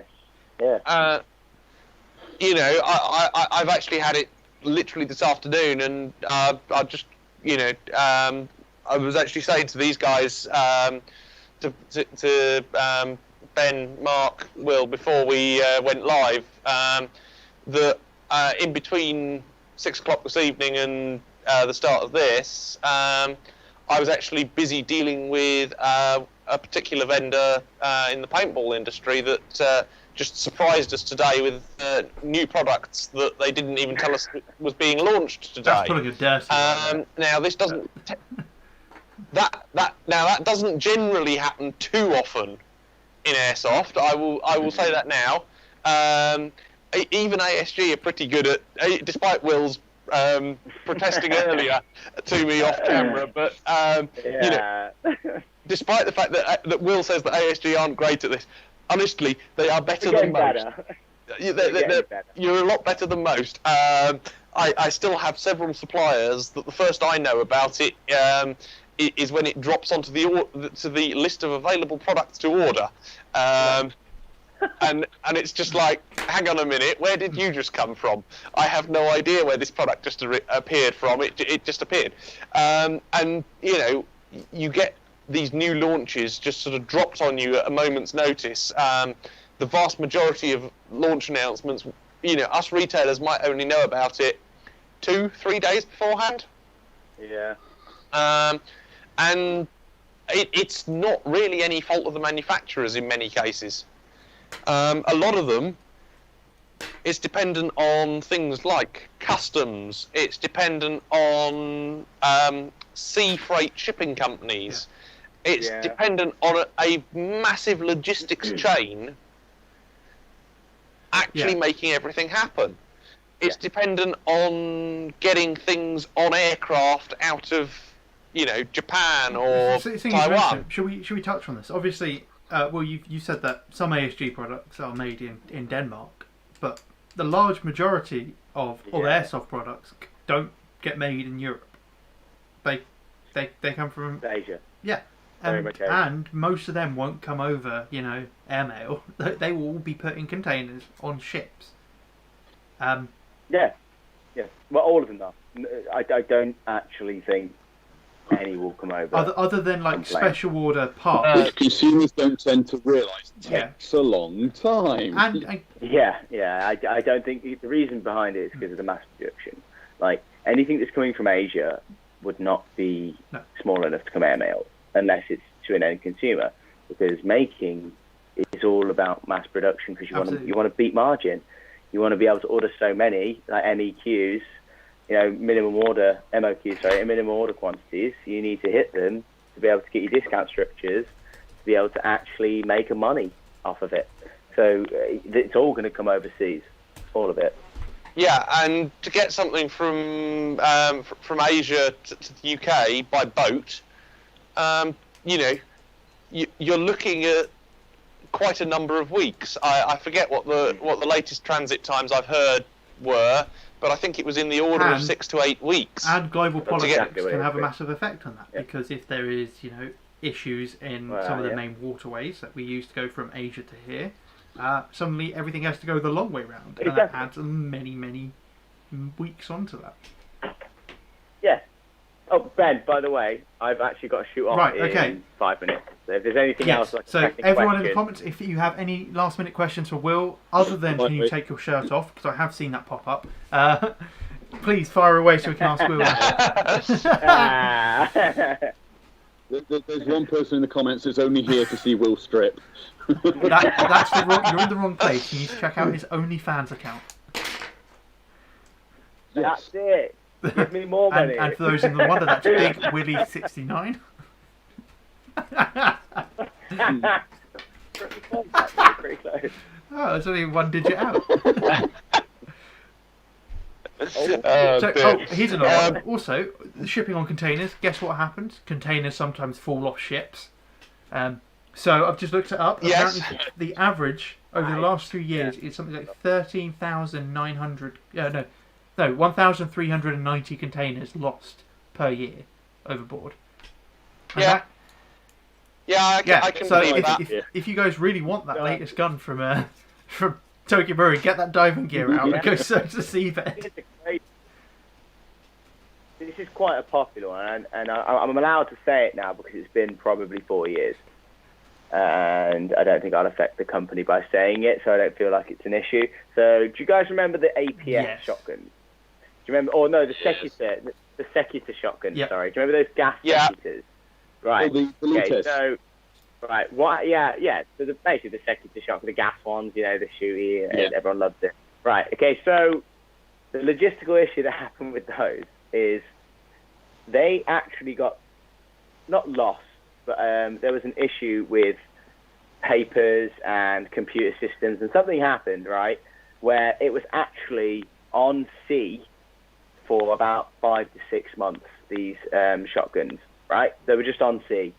So that means all of the salt air got to it, everything, and those retailers, which I worked for, right, were opening them up, just rust buckets, and the O-rings were gone. They were snapped because they can, obviously because of the sea air salt, they'd pressured, you know, they got, and they just popped. Everything was gone on them. You had to replace all the seals, everything, and it's like things like that happen when you're ordering from Asia or things like that. You know, such big logistical issues.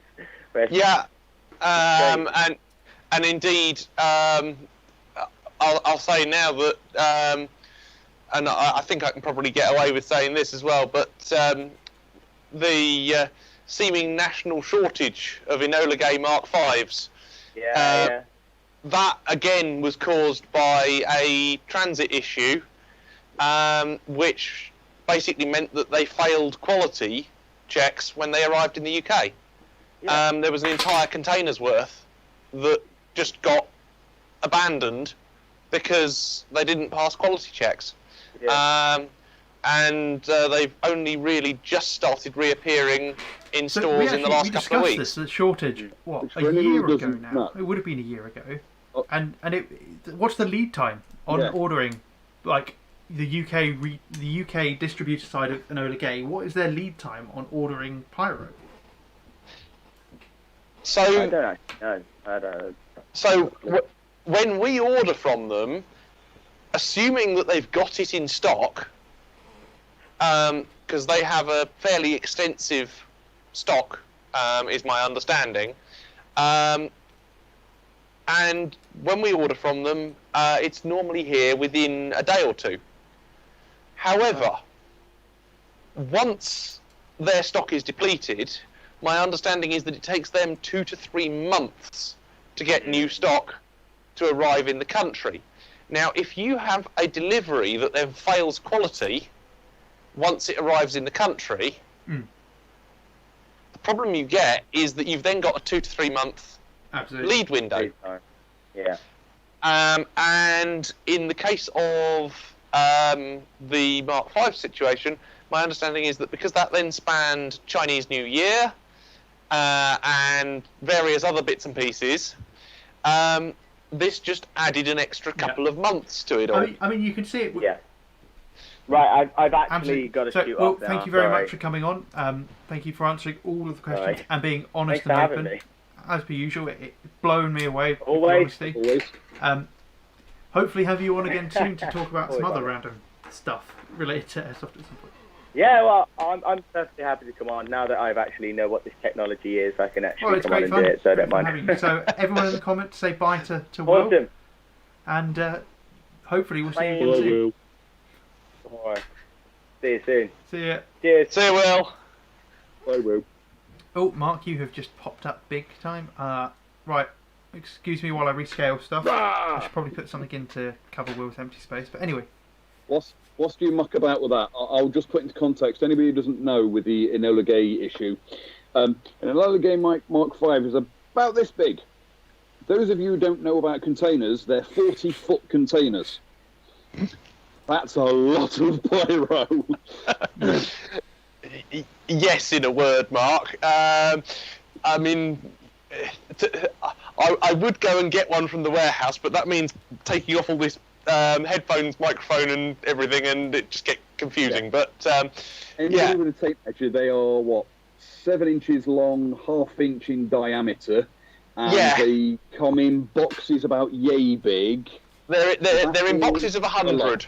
There are boxes of 100, rough dimensions. I want to say well, I want to say that they're They're about a foot 40, square. 40 by 20 by 15, I think, is the inner carton dimension. Guys, I'm getting some breaking news here. You're looking at over 1,000 I'm getting some breaking boxes news. easily. Apparently, if I'm hearing from sources, Mark is unable to throw a Mark 5 properly. I knew that was coming back. Yeah, I a couple of years ago, I nearly blew up an entire team, my team, with an English Mark 5. Whoops! I kind of went like that, and before my arm had reached the correct arc of throw, the Mark 5 shot out my hand and straight through a doorway of a building where about 7 of our guys were, including our medic, bounced off the backboard and landed smack dab in the middle of the building. I'm sure Chris knows about this one, but back when I was president of Southampton Uni Airsoft, we were doing varsity against Portsmouth, and it was an important game, and we were defending a position, and someone off to my left, about 5 meters away, lit a pyro to throw it, got shot, kind of stood there for a couple of minutes, like, oh, what do I do? And then just threw it at me. I was like, what are you doing? I think I probably only heard that story in the pub afterwards, Ben. It was. I don't use pyro anymore. It sounds like it's probably a bad idea, Mark. Yeah, I just use really big sniper rifles instead. Yeah, but yeah, the shipping and the logistics of making the airsoft industry work is actually really, really, really hard. It's you know, without being funny, logistics is probably something I spend far more of my time doing than I would like to think about, because it's not just how we get the products to us as retailers that you have to consider. It's getting products back out the doors, and I think Ben knows exactly where I'm going with this as well. But one of the things that probably the vast majority of people who are watching this won't realise is that shipping these products is really, really, really difficult.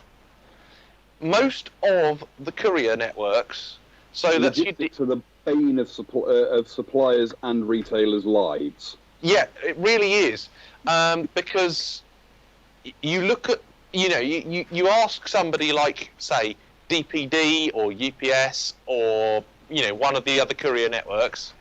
Hermes. Yeah, well, they'll take anything. They really will. But you ask any of the decent couriers, and I mean, you've got your Hermes and your Yodel at the bottom of the pile, roughly, and then the rest of them are some way above that, right? But you've got your, you've got your DPDs and your UPSs of this world, and you pick up the phone and you try and open an account with them, and they say, you're shipping guns, sir. I'm sorry, we can't open you an account. What day of the week is it? What way's the wind blowing? And where's the moon? I was going to say, I've found that the solution to this seems to be to ring them on like the 26th, 27th of the month when they've got their sales targets to hit. At which point, getting an account seems to be a lot easier. Yes, sir. Of course we can do How that. much do you want to sell? Yeah, no. Oh, okay, sir. However, there are, this doesn't come without its complexities, because if you look at it, yeah, okay, airsoft guns, relatively harmless. However, if somebody happens to open that parcel for any reason, it's an airsoft gun. So they need to know what they're dealing with. Question just raised is, I suspect, Yeah. this is the wording that Perfidious Puffins, but I suspect most retailers don't tell the courier what they are carrying. I've had UPS, DPD and DHL used, but other stores claim that those carriers won't ship them. Yes, so this is one of the big things that you will find. So we're very fortunate to have both DPD Local and UPS as partners that we work with. Getting a UPS account took months, and I literally mean months of persisting with them, and basically agreeing that we weren't going to ship anything that was going to cause them a headache, which involved an awful lot of paperwork going back and forth. We literally had to send them an entire list of our entire catalogue of what we might send out with them, and they literally went through it and went, yes, yes, yes, no, no, yes, yes, and we literally had a list of stuff we could and couldn't ship in the early days. Thankfully, life has generally got a little bit easier now, because once you get one account, you tend to be able to use this as leverage to get the next one, because if you can go to a courier and say, hey, I'm doing $2,000 a month of shipping, would you like my business? They tend to try and find a way to make it work. No, we don't want your business. Well, such and such and these will. Oh, well, they're our competitors. Yeah, exactly. And that's exactly how we got our DPD account. I said, well, would you like all the UPS? Would you like the volume that UPS get? And they're like, yeah, sure. Chris, someone asked, does Yukara cost a retailer money? And someone said, no, it doesn't. So yes. So it does. Being a member of the United Kingdom Airsoft Retailers Association, it does cost us money. It doesn't cost money. Sites can be. It does not cost. It does not cost the sites to become a member. It does cost us retailers, and it doesn't cost the individual. Technically, individual sites may charge a membership fee. That is up to the local site to make a decision. The retailers, however, we have to pay to get access to the database. Because obviously someone's got to pay for the maintenance of the database. Because as an IT guy, you can say it's not free to maintain IT hardware. No, it really is. But it's just typing a few lines. But I have a text document with names in it. So doesn't that work? So, I will openly say that I personally don't understand. Quickly. Yes. The amount of Enola Gay Mark 5s in a 40-foot container is about 500,000. In understandable terms, the amount of pyro that Mark has unsuccessfully thrown.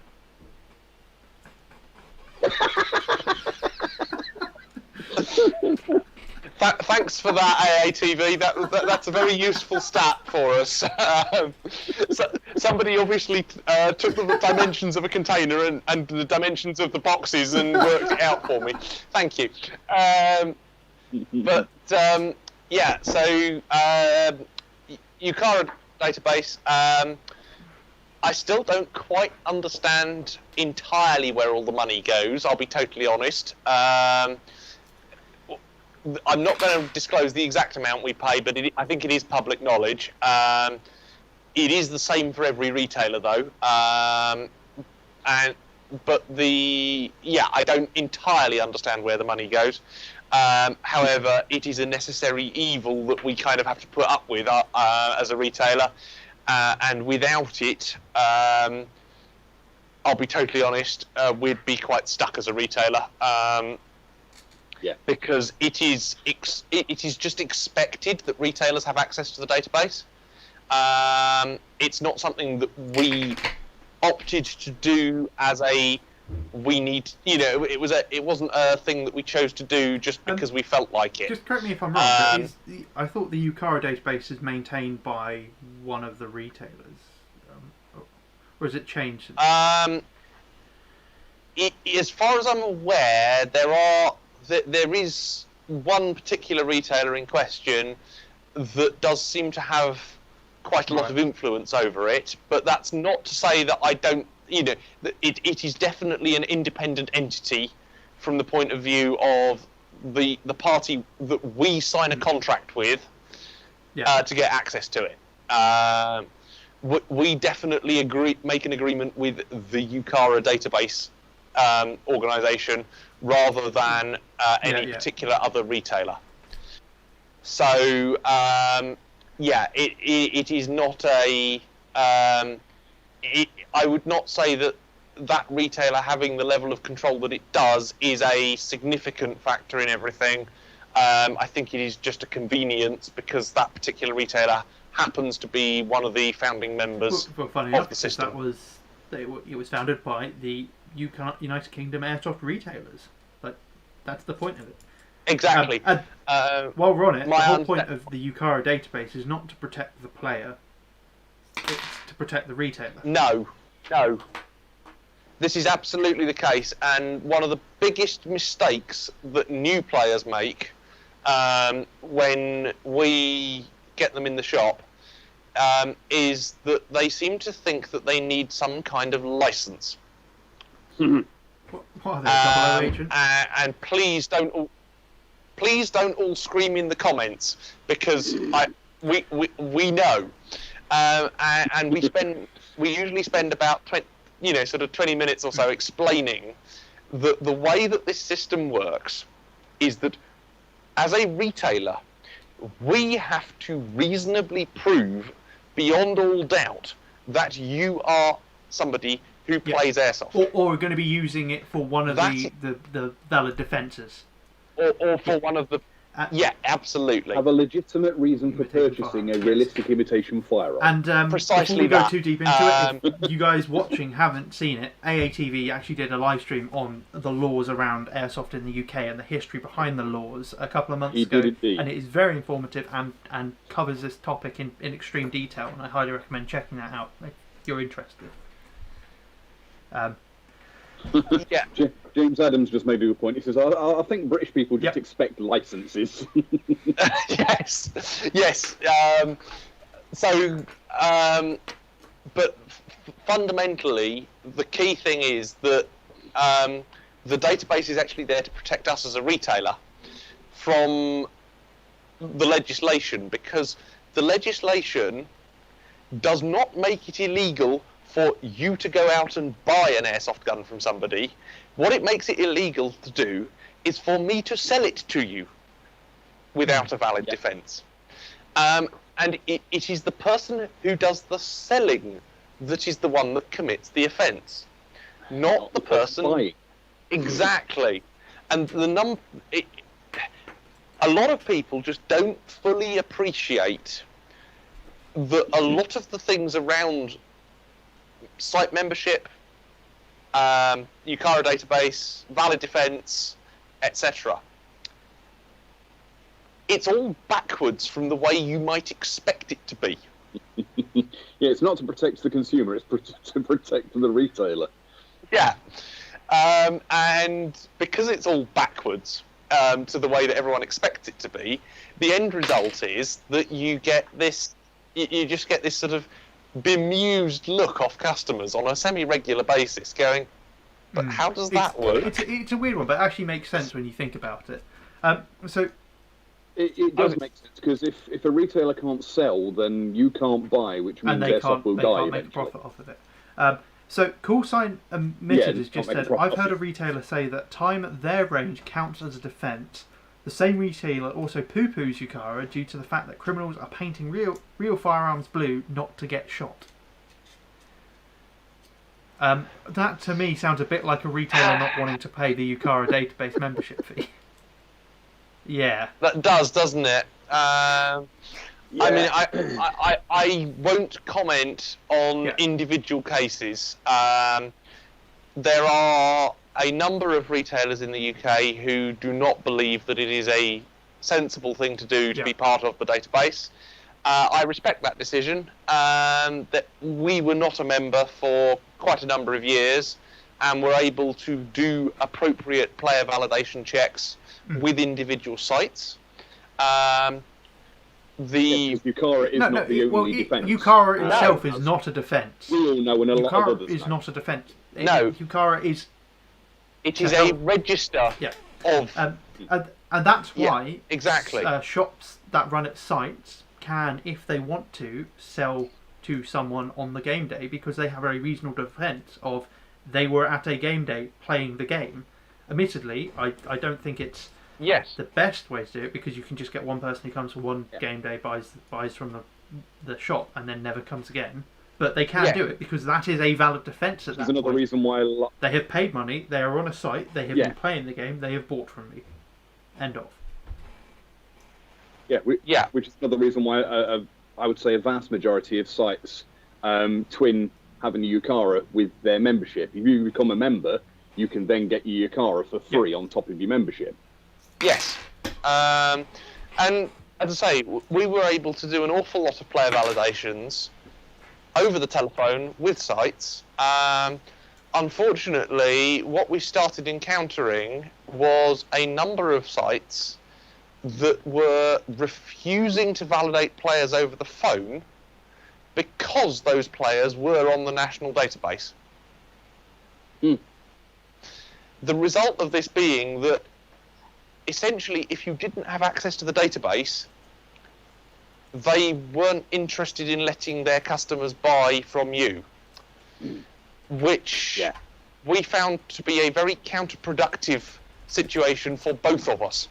It's one of those if you don't stock TM things again, isn't it? If you don't deal with Yukari, we don't see you as a legitimate firm. Therefore, we won't send our players your way. Yeah, which is lovely, but everyone has to start somewhere. And you know, we only registered as a member of the database February time this year, and that was only after we'd hit our 5th failed validation because a site wouldn't let us validate by phone, which I just thought was absolutely ludicrous, personally. But you know, every site's entitled to do things their way.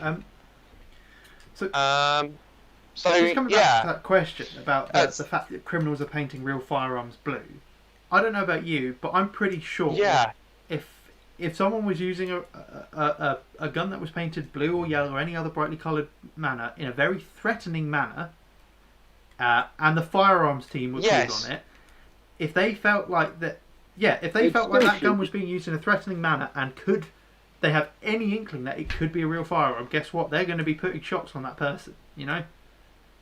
Just because it's painted blue doesn't mean they're not going to shoot you. It's not an insta-shield. No. No, exactly. And, you know, the 51% a bright colour, I mean, I've actually seen it today, a retailer that is, and they shall remain nameless, but I have seen a retailer today offering a two-toning service in Tiger Stripe. I know who you mean. I was going to say, I think Mark knows exactly who I mean. Not been on Facebook much today, so I have no idea. But I'm going to Google someone I think it could be. But I don't think this was on Facebook, but I know who you mean. Somebody up north, wasn't it, Mark? Maybe. Yeah, absolutely. But it's one of those things where, again, that's not strictly against. James Adams knows who they are as well. The blue and red stripe was hardly visible. I know. But it was one of those things where I looked at it and I went, is that two-tone or is that not two-tone? It's the little bit grey area. Yeah, I was going to say, I concluded that it was probably a technicality. I'm but thoroughly in the dark. Yeah. Can you say loophole? Can one of you ping me a link to this so I can see what you're talking about? I would, but I'm using my phone as camera. I'll see if I can ping something over to you, Ben. But Anvil's hit the nail on the head there. Yeah, Call of Duty style paint jobs. It's such a slimy thing to do because the rules are there. Can we stop trying to go around it? I mean, for God's sake, it is 3 games. It's not that hard to do before you can get a riff. No, anybody who's actually serious about playing this sport. I say sport loosely because it's not actually technically a sport, but anybody who's actually seriously contemplating it, they would have played 3 games. I mean, I played 3 games when I first started playing within 6 weeks, easily. But obviously, you've got the time constraints that you have to do, but still, you know, you can play 3 games so quickly, so easily, and become a member of a site. and Yes. they know who you are. You play there regularly. I mean, I know I'm in a different position, as Ben knows. I marshal for the place I buy from and I play at, so they know me rather well. But, Yes. So now technically I don't need Yukara because, well, I've kind of got a valid reason for buying. But it's so easy to get a Yukara or some other form of defence now. There's no need to try and curtail all these boundaries and try and find loopholes because it's just doesn't take any time. I think Ben's just seen the link I actually, sent someone him. commented it. I saw the smirk on his face. Oh my, yeah, that's not right. That's not. Yeah. Somebody has actually commented. Mark, I'm going to kindly ask, could you just remove your comment, just so we keep this chat PC. Mr. Greenway, please. To the removal sections. Mr. Greenway. You can actually. I can do, it but I think it reflects badly on the commenter, so I don't want to because. No worries, Mark. Fair enough. Yeah. So, actually, Chris, you can talk about this because you knew me when I started playing. How much did I want to buy my first Rift? Cheers, Mark. It was absolutely ridiculous, to be honest, wasn't it, Ben? How many times did you go shopping before you actually bought? Before you actually bought it, No, I think it was about my first trip to the wasn't store, but I had been doing a lot. Not my store, I should add. Not my store, because at the time that I first knew Ben, we were both working. Well, we were both at the Southampton University Club. I was basically sitting there doing what they term the industry interactions role, which is something that I still hold to this day, which is basically just stopping them going off the rails, which seems to be largely working. I'm not quite sure how. But yeah, Ben was desperate. Was it a December? Was it a late December? I started playing early January. Early January. I missed the first term, and then I started on the That's January. right. And I bought Easter. It was Easter when I bought mine. I was going to say it was Easter time, wasn't it? That's right. It was the second shopping trip of the and year. I think it was, wasn't I did it? my qualification game. The game that was the cut-off date. I did it on the day at Sandpit, and it was an unofficial trip that we did to Sandpit. Yes, and then we sorted it out, didn't we? But Ben was desperate. Did I buy two-tone? Yes. So was I. No, I did not. I waited my time. Yeah. Yeah, I didn't. But, admittedly, my first Airsoft purchases, although were two-tone, I've still got them and significantly added to since then. So, in a lot of respects, I agree quite a lot with Andy from UCAP, which is, I don't see why we have two-tone. It's just a really silly loophole that serves no purpose than some retailers can make a bit more money off of it. Yeah, because admittedly, I can say this now because it's been quite a few years. I got them home and sprayed them. Yeah, and there's no point in having two-tone. As I said earlier, in the stream, I can probably count the number of two-tone guns we sell in a year on both hands. Anything more than that I think would be, if we sold anything more than that, I think would be an absolute miracle. Admittedly, Chris, if you was closer to me and you had a breaker's yard, I would end up buying quite a few of your two-tones. Well, yes. If you don't know, Chris, Mark builds unholy monsters out of boneyard guns from places like Just BB Guns and BB Guns for Less. Sure. That is That an is not an unholy unholy monster. However, your mini SA80 is. It's fine. Also, Yeah, okay. My 50 cal SA80 is an unholy monster. So's the M9 Guitar crossbow. Hero gun. The Guitar Hero L85 gearbox gun, yeah. The L85 Mini. The Nano gun.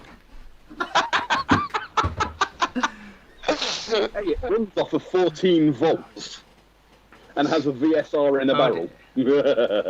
So, Mark, I thought the M132s were a little bit ridiculous. Oh, this thing's stupid. It's about 60 rounds per second, and it's got a big box hopper that sits on top of it that holds 10,000 rounds. And I thought the M132 that we've got, that, which I should add is an ASG product actually, but yeah, it's not here now. You can see it. But yeah, you know, the M132. That's a really nice, you know, they're silly little products really in many respects. But so that's my problem. I was an engineer for years, and I work from home now. I have free time. Yeah, this is never a good idea, is it? That two-tone we were talking about. I just had a message of someone saying actually they think they don't meet the legal definition because it's the primary colour has to be a solid, bright colour. Yeah. Yeah, the 51%. Yeah, but it has to be a primary colour, not a broken up pattern. It's got to be like, for instance, the receiver has to be bright blue. Oh, you can't see this now. In fact, they've sent me the quote from the VCRA, which I'm not going to read out because it's a big wall of text. Yes, something like that. Exactly. Yes. So yeah, that's interesting. I haven't sprayed the inside of this now. Just quickly, thank you, Mark Greenway, for removing your comment. Cheers for that. And I just realised it's all for naught because it's baked into the video. Because I've got the video, I've got the comments in the video. Oh well. Thank you for removing it anyway. So yeah, it's sort of a little bit of we've sort of drifted a little bit, really, haven't we? And I'm not quite sure where we've ended up, but we usually do, Chris. This is a normal thing. Yeah, I know. I'm well aware. But one of the things that I am going to have to sort of think about at some point in the not too distant future is actually escaping from this office at some point. Yeah, okay. But because some of us have got to be back here at 9 o'clock tomorrow morning to open the shop 11 again. hours away. I don't know what you're complaining about. Yeah, what are you whinging about? Well, and the fact that I've got to get this makeshift studio that nobody can actually see, but I've had to. Pictures. I was going to say they have pictures, but I had to build a studio in the corner of our showroom in order to make this all happen. Can we just go off on a little tangent? Thinking about the corner of your showroom there, I'm pretty sure it's haunted. Yes. Yeah. Do you want to explain? Who wants to tell the story? I have here a video. I got a very frightened message off of Chris this morning. Going, I think my place is haunted. Followed by this video right here.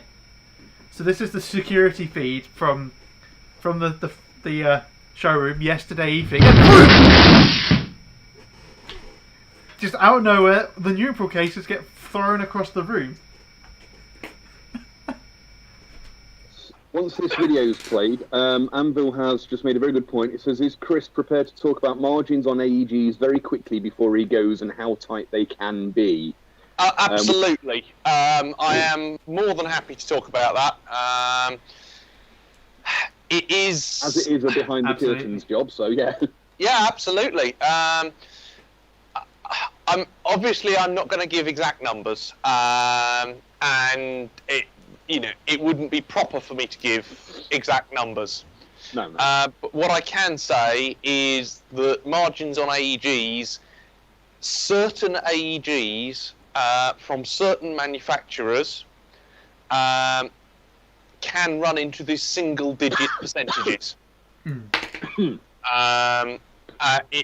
are at least a couple of products that I know that exist in our supply chain where our buy price is less than £10 below the retail price, including the VAT.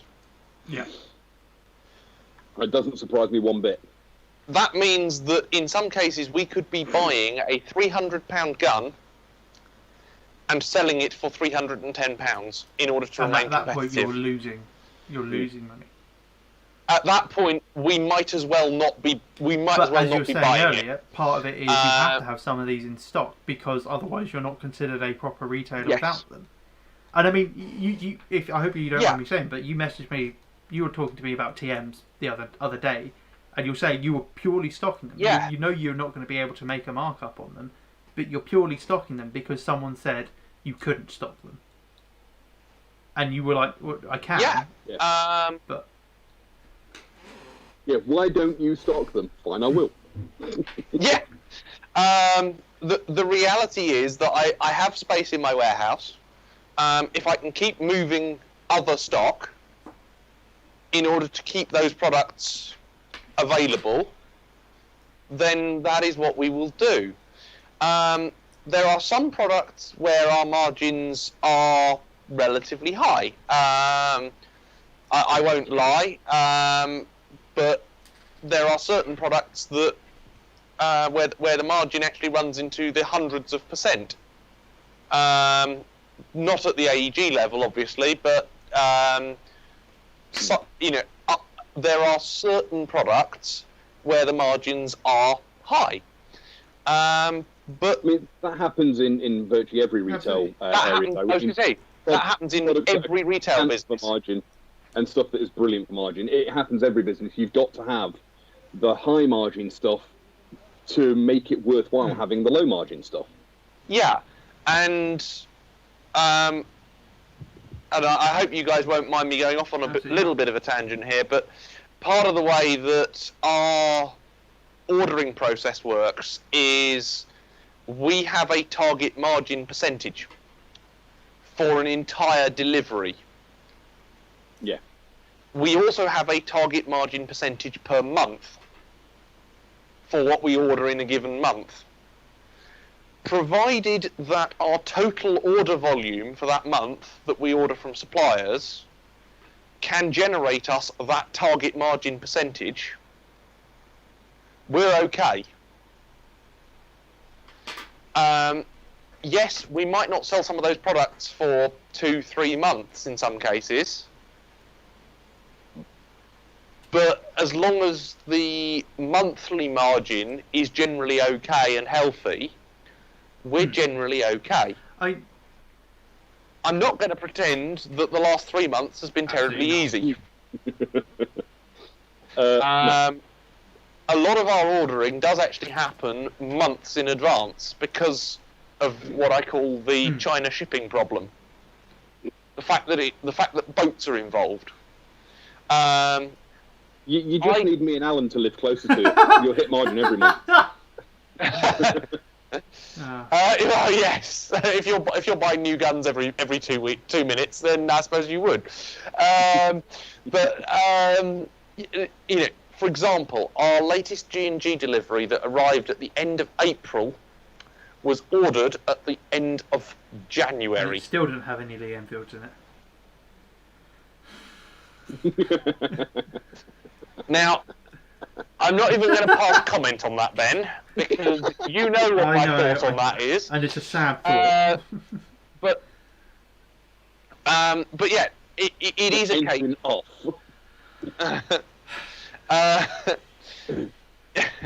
It is a case of a lot of things you order them and you wait 3 months for them to turn up. So throughout the pandemic, we've been finding that we've been having stock coming in, and without being funny, there's not been a huge amount going back out at times. That went out. For obvious reasons. Yes, but that came in as a special order, Ben. And we had to put an ordering freeze on in the middle, at the start of the pandemic to stop us ordering any more. But by that point, we already had a fairly sizable, I think it was, quite a lot of digits of stock on the water or on order with suppliers pending delivery. And a lot of this we don't pay until it arrives in the country either. It's all well and good when there isn't a global pandemic draining your reserves. Yes, it's good and bad. I was going to say, the fact that you can order it and not pay for it for 3 months until it turns up is great, because you know what you've got to do in that 3 months to be able to pay for what you've just ordered. Unfortunately, the flip side to this... You order it and then a pandemic hits, then you've got to think, oh, I've got to find some way of raising however many thousands this big order is to pay for it when it arrives. Yeah. And, we've just about muddled through. And I will not pretend that it's been an easy 3 months for us. I will say now, however, though, that as things are improving now, and with the way that the sites are looking to be opening up starting the 4th-ish, give or take a few weeks, I know there are some sites that are going for the 4th, some sites going for the 11th, some sites going for the 18th, some sites going for even later than that. What I also know is that nearly every single site that's announced tickets for those events so far has almost sold out immediately. And a lot of them, I think, are doing only returning players, no new players at the moment. Yeah, I think. Certainly, I had a conversation with one of the local site owners. What was it? Yesterday, and he said to me, "So yeah, I'm launching the tickets at 8 o'clock on Friday night." I said, and my response to that was, "And they'll be sold out by 8:15. You know it." Yeah. Especially if they've marketed it well on Facebook and said, tickets go live at such and such a time. Gone. Yeah, I've got another site that's opening on the 4th that we work quite closely with. They are talking about, I think it was 1 or 2 spaces left for the 4th, 3 or 4 spaces left for the 5th so far, and the 11th and 12th I think was going crazy as well. So. And we've seen it as well in store. We've done probably more business in the last week than we did in the previous 2 before that, and in the previous 4 before that. Sent me photos of your data analytics of your website hits, and like when the government announced that they were easing restrictions, was it a month and a half ago? You had a massive spike, and then again recently was the government basically saying, "Oh yeah, we're relaxing it even more." So, yeah. So, I think probably the airsoft industry is actually set quite well to survive this. Yeah. And it's been a very tough few months for the industry. And what I will say to all the viewers, and I don't know how many of them there are at the moment, but, there's more than it normally is. Yeah, that's okay. Enough. But what I will say to people is, I do think that the most difficult time for the sites is not going to be now. The most difficult time for the sites and the retailers, and indeed, all of us really in this industry, is going to be this winter. Yes. Historically, the winter is when, for retailers, the sales just dry up. Do you not see a Christmas rush? No. We might see the odd bit, but it's never significant. If you think about it, most people for us don't ask for gifts and stuff for presents because they want to make the choice themselves and pick it up in person. Yeah. Exactly. We do sometimes get a spike in the new year. Christmas money. People with Christmas money, yeah. Yeah. But by and large, that spike in the new year is well below the June or July peak that we tend to get in the summer. And for many retailers, I would imagine that it is a case of they are reliant on a good summer through a weak winter. To support them through the weak winters. Yeah, so, good spring, summer. So it'll be interesting to see what happens over the next 6 months, because I would assume that most retailers would have a buffer of a few months to survive. And guess what? COVID's been around for a few months, but now we've got games starting back up. Yes. So I wonder what's going to happen if we have, say, a second peak, and we will have to go back into massive lockdown again. That will. I mean, yeah. Absolutely. This is morbid curiosity because I know it's not going to go well, but it will be interesting to see what happens. I heard that. That's a very, very nervous sounding there. Yeah. Can I just ask you to just hold on a couple of minutes? There's something going on in the car park at the units, and I just want to go and just make sure that it's nothing too concerning. Chris, so while if you you're doing just bear that, with me I a will second. ask the chat. What do people think is going to happen? And do you have any questions for us or any parts that you think we've missed that you'd like us to talk about?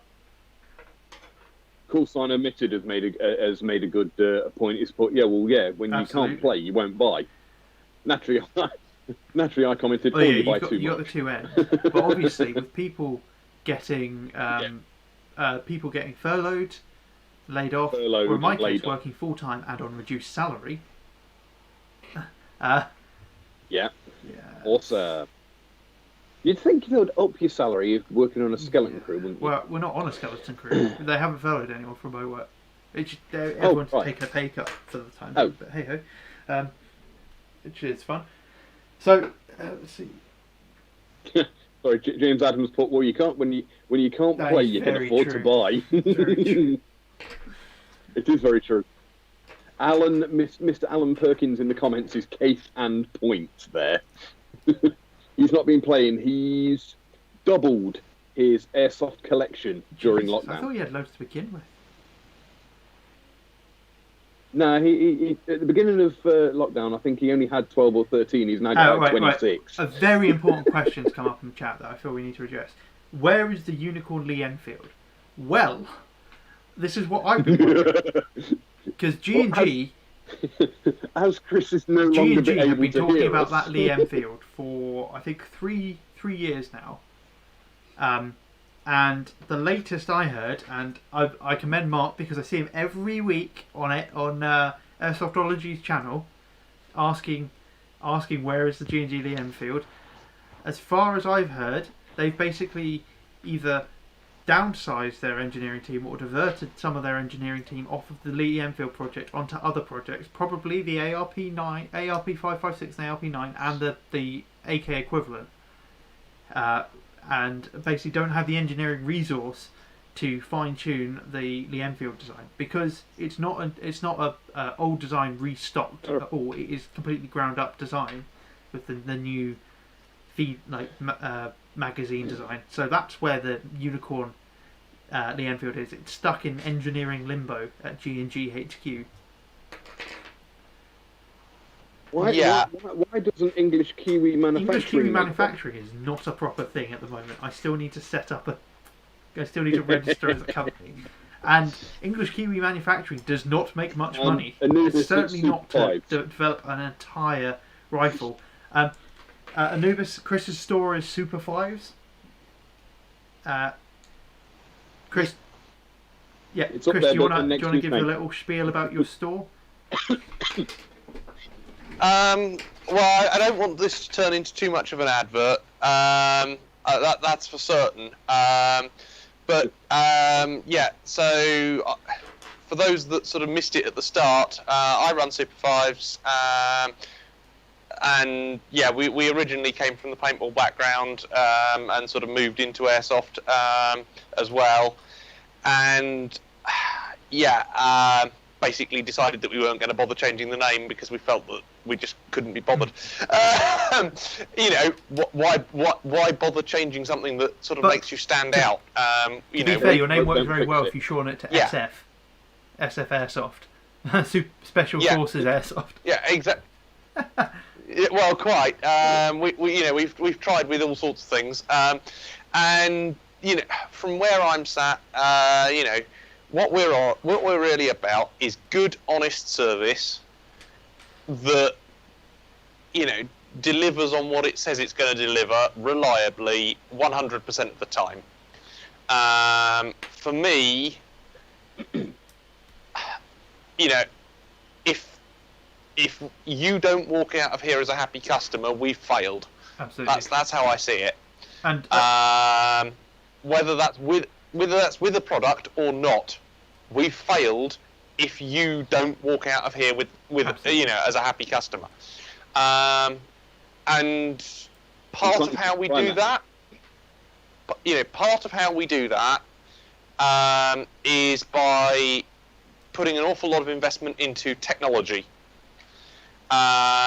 We've invested a vast amount of time through my IT consultancy business that I also own in developing the website and the systems behind it.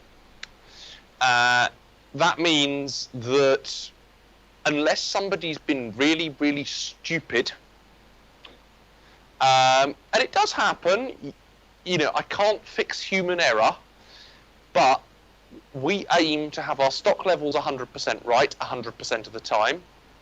If the website says we've got it, we've actually got it. If the website says we haven't got it, it knows whether we can get it or not.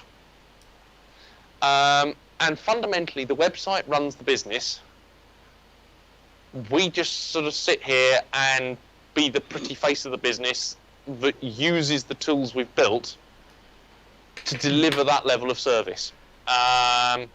It's not, it's one of these things where, as a business owner, if you've got all the tools and the systems in place to make it possible and to make it work, then you can deliver a hugely beneficial service and a huge, you know, a brilliant level of service to all of your customers with minimal effort, because the tools exist to do it, to do most of that legwork for you. I'm just going to do a bit of housekeeping quickly.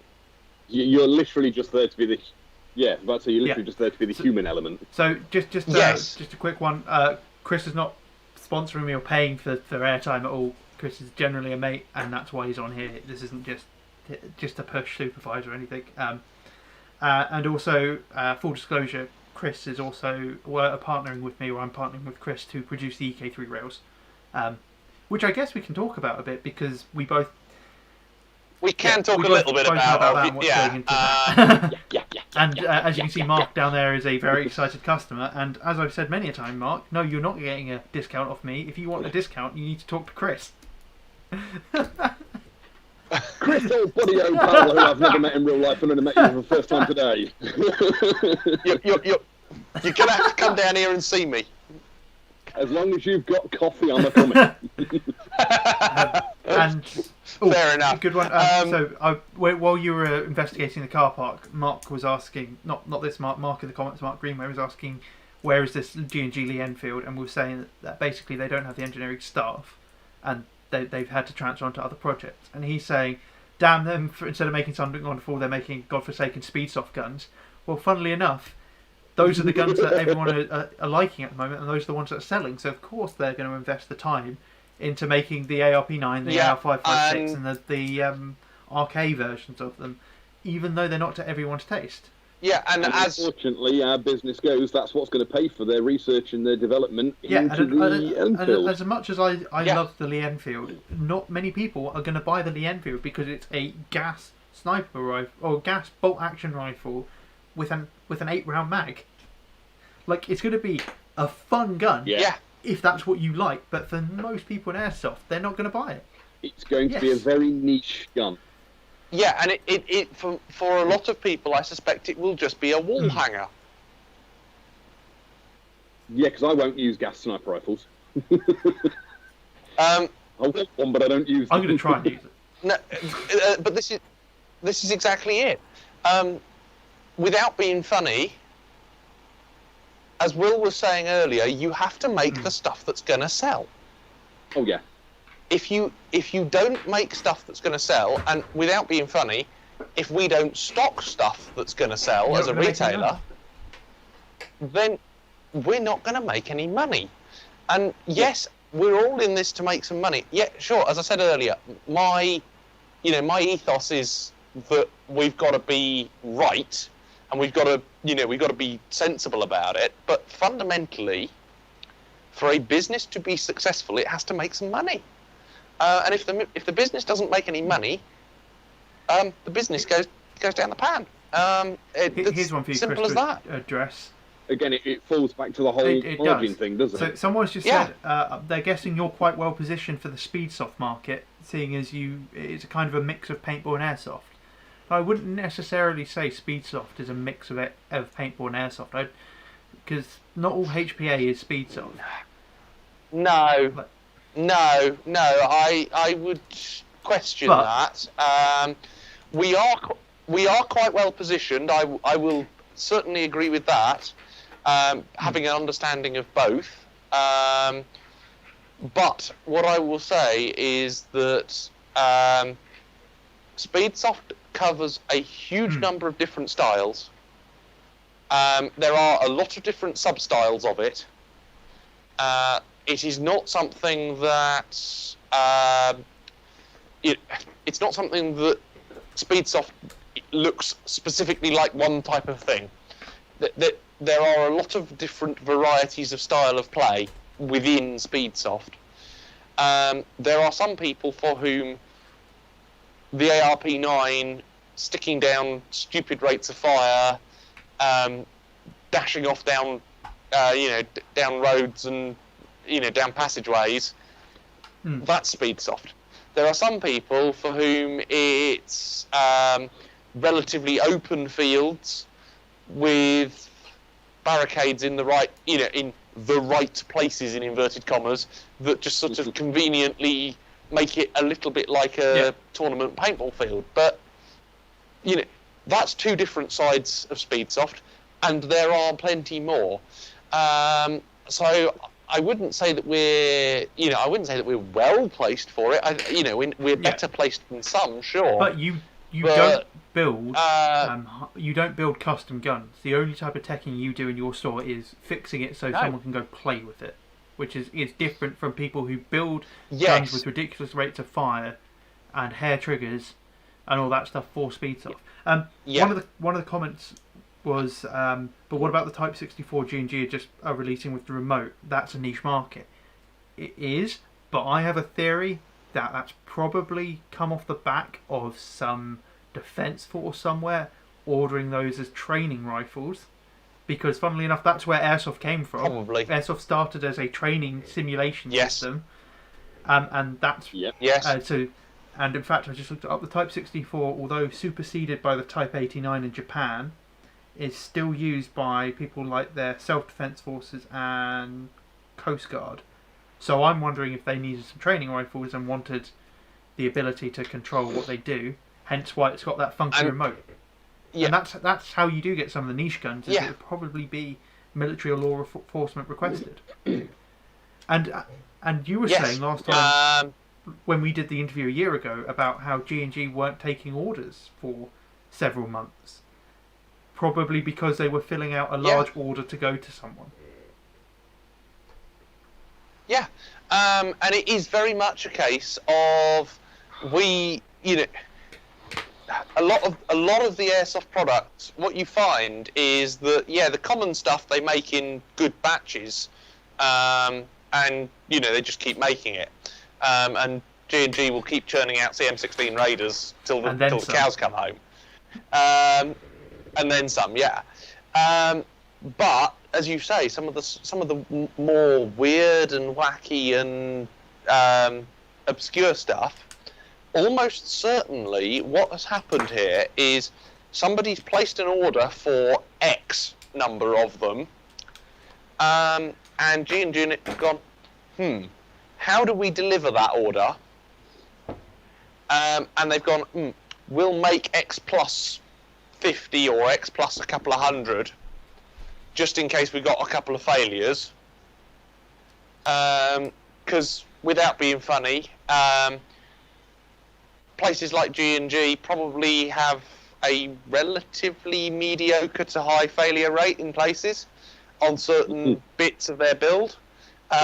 It's just their quality assurance is good enough to ensure that what actually makes it out the factory isn't complete Although, lemons. I would say their QC's been dropping in the last couple of years, but I think that's because they've started becoming more popular and they're having to cut back in certain areas to meet the demand.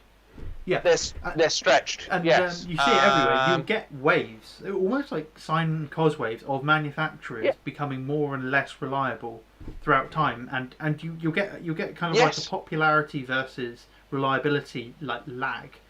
So the reliability will go up and the popularity will go up, and then because of that will drop and that will drop, and then so on and so forth, and you get these. Oh yeah, absolutely. Case in point, ARP9, ARP556, massive spike. Yeah, although the quality has generally been okay on those. Certainly the latest ones that we've had coming out of G&G. Indeed, I had a delivery of them a couple of weeks ago. The latest ones we've had coming out of them have been pretty good, actually. The only issues I know with the ARP9s, especially for a while, were the stick mags couldn't keep up with the rate of fire for a while. So there's something wrong with the stick mags, so everyone was. I have a theory that the mags weren't made by G&G. Yeah, and a lot of the kind of like those sorts of things are made by other people. So yes, I wonder. Yes. And what I will say is that the stick mags on the ARP9s are still generally a little bit iffy. That's why they always have drum mags. And that's why you basically never see an ARP9 without a drum mag on it. Yeah, pretty much. There is a reason that when we ordered all the ARP9s that we had the other week, we actually ordered 15 drum mags to go with them.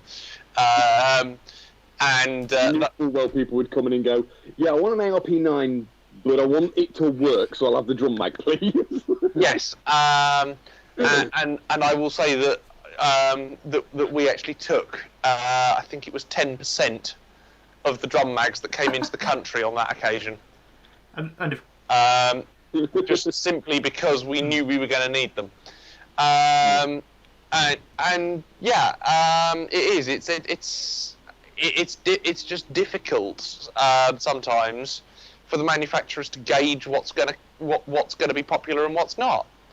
As you say, defence contracts come along, they produce spares, and if the spares all happen to work, then happy days. And it's going to be the same situation when we finally start to see your EK3 rails emerging. Ben, hopefully soon. I'm due an update tomorrow, I think, on those. I was hoping to get it today, and I didn't get it. If you get any photos of the updates, let me know, and I will share them with all the lovely people on the Facebooks. I was hoping for an update, but as I say, I just haven't had one yet. When it comes round to those, I've asked our machinists for, I think, 30 in the initial run. And now, I am expecting that we may well get 35. Just simply because they'll have done 35 on the basis that 5 will go wrong. And if we happen to get 35 that are all good, happy days, everyone's happy. The moment they drop at your shop, you will hear tyres squealing and my nose pressed against your window. and we've just had a comment from Phileas Puffin in the comments, who I believe picked up an L85 off you recently, saying, "Give EK3."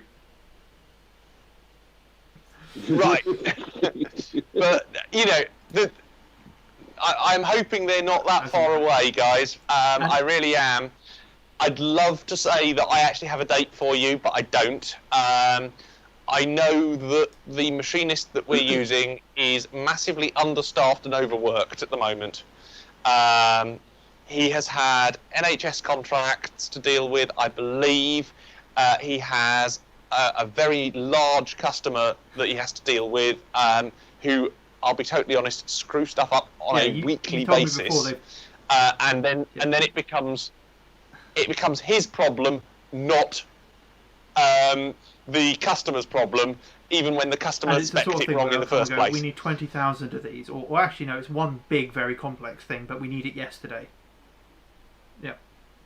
Yes, and they're quite happy to pay the extra 10 grand or 15 grand on top of what it would normally cost to just bump all the other jobs we're trying down to the make line. this as cheap as possible for the end customer. We've put the EK3 stuff at low priority, so it gets bumped. Yeah, I mean, I have sort of carefully kicked it a little bit over the last few weeks and said, oi, come on, guys, we need to get this moving. But you have to bear in mind that making the EK3 is an exercise in some stellar design work by Ben. I hope. And no, honestly, when I first sent those CAD models over to our machinist, he credited you with with how good they were. I'm glad on that one. Yeah, okay, we are sat here in the middle as a retailer, gluing all the bits together, making it all happen. Officially, we will be the manufacturer when it comes to who's responsible for this product. And this is something that I will just sort of touch on if we've got a moment or two to touch on it, guys. Because this is one where we can actually talk end to end from manufacturer through retail about and not offend anyone because it's us.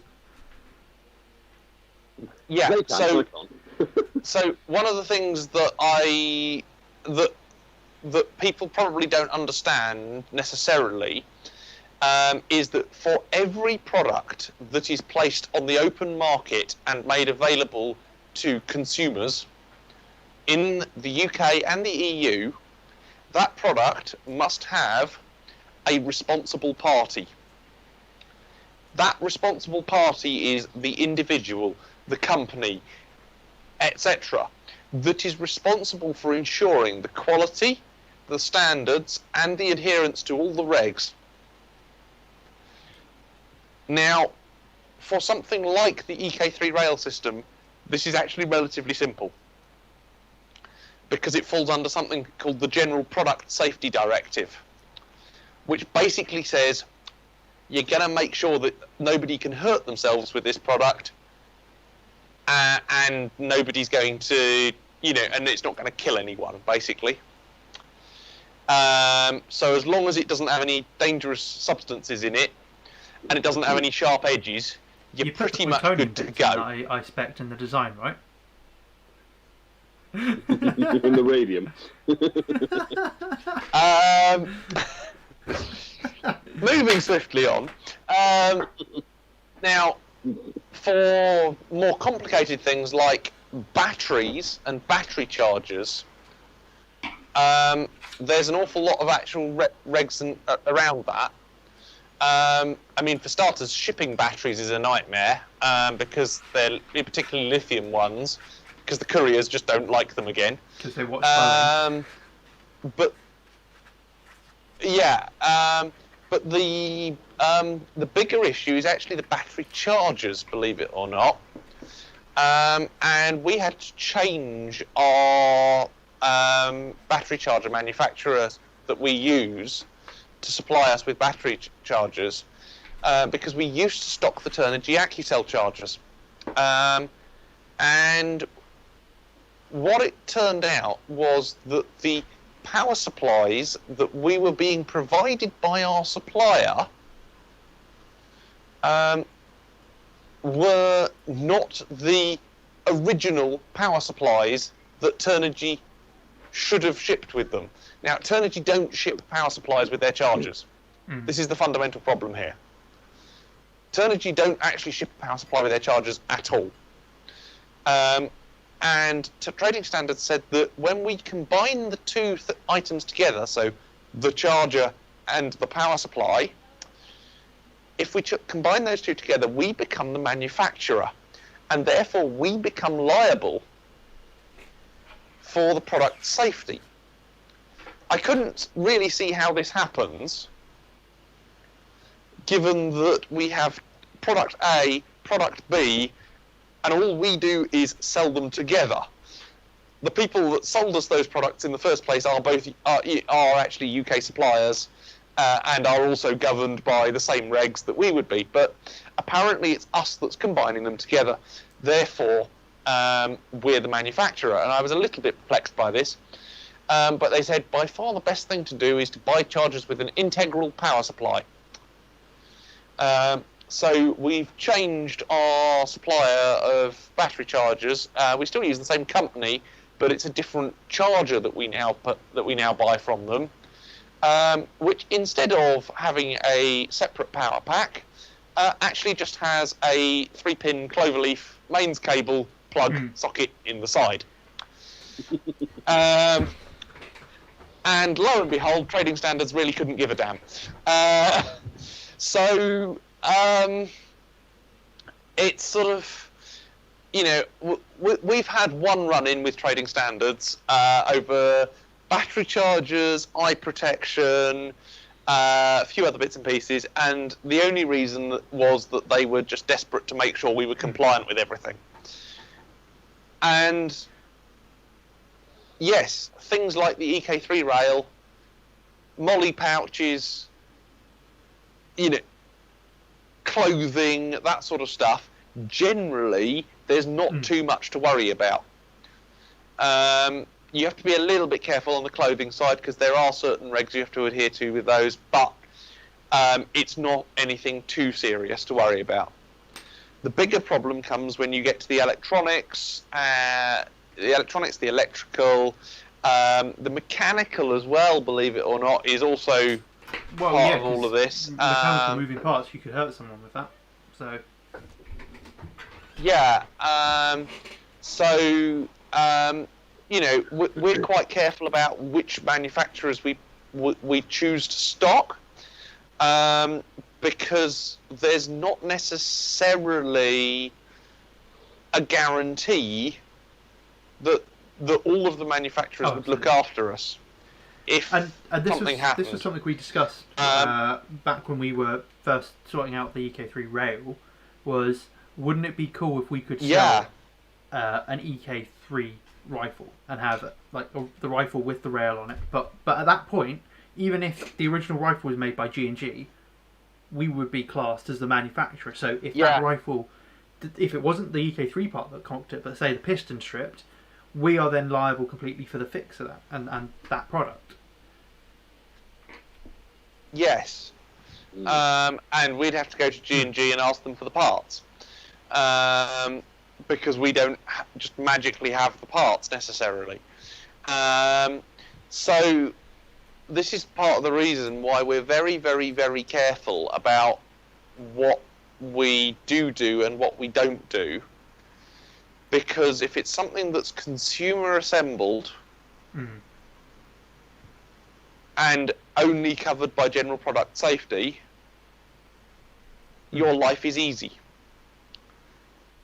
If it's covered by anything else, your life starts getting really, really, really, really sodding difficult really quickly. So all of those, I wonder if all of the retailers that are doing custom riffs, because there's quite a few that will sell the custom built riff. There are. If they know that actually they need to make sure that still falls under that general thing, and that they don't need to make sure it's checked.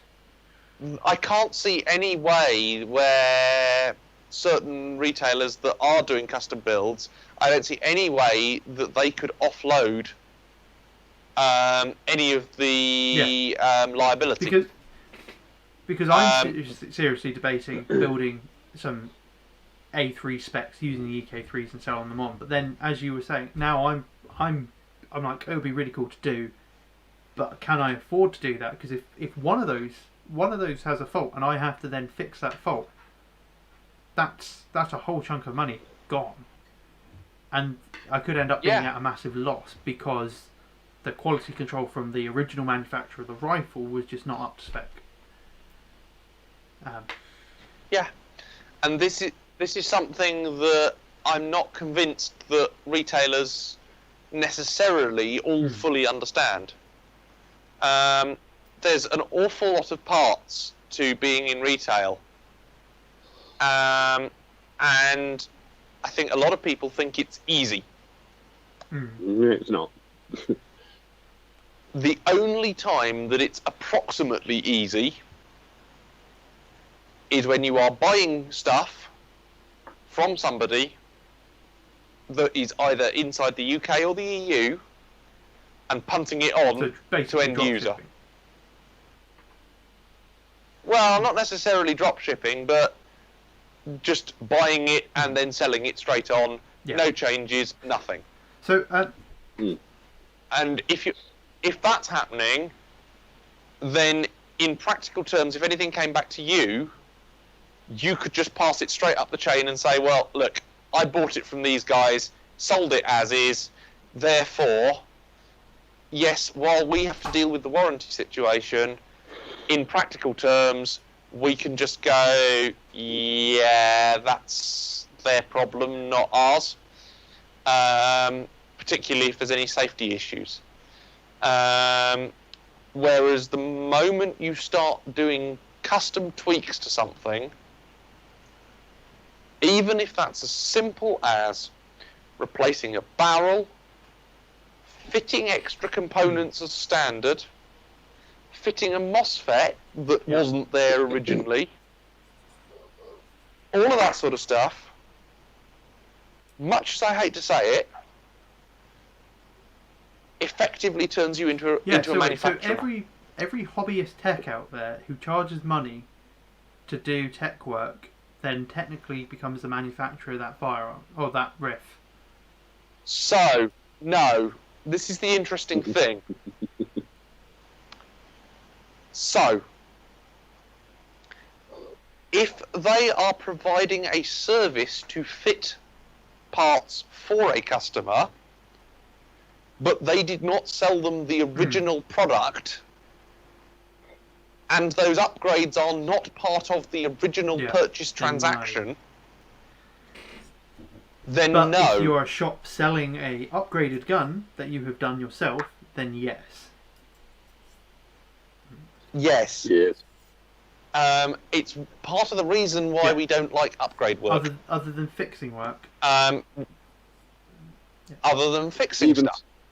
Yeah, because even something as simple as switching the connection type on the to go to the battery can screw you over. Can potentially. I mean, it is that is one of the few things that we will do as a retailer if requested. And the only reason we do it is because we know that we can normally still get the support from upstream, even if we have converted it from Mini Tamiya to Dean's or to AN other provided you haven't connector. Totally screwed over your soldering. Yeah, exactly. Yeah. So, you know, it's a case of things like that is not unreasonable to ask of a retailer. Yeah. And while technically, potentially, it would be classed as you becoming the manufacturer, I think probably in the vast majority of cases you could probably get away with it and pass it upstream appropriately. I think you'd be able to justify it reasonably enough. But changing pistons, changing gear ratios, all that sort of stuff, even changing springs, I should stress, potentially leaves you in hot water. I wonder how that works if the gun is a quick change spring design, as it's a feature of the original manufacturer. So again, if it's quick change spring, you can probably get away with it, and you can probably pass it upstream, depending on what the failure was. Let's talk about this for a minute. So say you bought in 10 rips. Say you bought in 10 ARP9s, and you sold those all. Yeah. And then you had one come back that was not working, and it was not working at all. Like not just a case of user error, and not just a case of one part. Just the whole thing was completely messed. That's going to have completely eaten your margins there, really, isn't it? Potentially, it depends. So it'll definitely eat a fair chunk of the margin. That much is certain. The moment a gun comes back in, I generally work on the moment that a customer rings me and tells me that something's coming back, which, as I say, it doesn't happen very often. But the moment that I get one of those dreaded phone calls, in practical terms, I effectively write off about 30 quid before it's even got back in the front door. And that's purely because the time it takes me to then negotiate with the upstream supplier who is responsible for it and what's happening to it when it comes back, just wastes so much time sometimes. We're very, very fortunate, as I said earlier, we're very, very fortunate that a lot of our upstreams are very, very, very helpful. I will say now that Tipman, Nuprol, ASG, all three of them, pretty much I don't have to ask twice. I phone them up and I say, this is the problem, I need this fixed. And about 20 minutes later I'll have an RMA number, and the moment it gets back here it's getting turned around and it goes back out the door again. That's good. That's actually really good to see. And in the vast majority of cases we don't have to deal with too much warranty work in-house. The exception to that is there's been a couple of products we've bought from a couple of suppliers who shall remain nameless, where the hassle involved in trying to return the product to them far, far, far outweighs the cost of actually getting it fixed in-house. I remember some incidents, so obviously I've not done proper retail, but running the club, we effectively acted as a retailer for the club, and we effectively acted as a site for the club with the way we ran it. I remember a certain purchase that broke on its first game day, and we had a lot of issues returning. Was this a certain lithium battery by any chance? Incident, but there was also the infamous M16 MOSFET incident. Yes, the M16 with the MOSFET that didn't survive more than about 5 minutes, did it? For why it died was because we ran it on the wrong voltage battery, and that burnt the components, despite it being run on a lower voltage battery than stated by the manufacturer. Well, they were arguing this with a couple of people who were either currently doing or had done degrees in the electronics and computer science faculty. Yes, there was a certain irony in all of this. However, this does happen. Without being funny, trade is a bit of a wild west. Depending on who you're dealing with, it can be an absolute nightmare.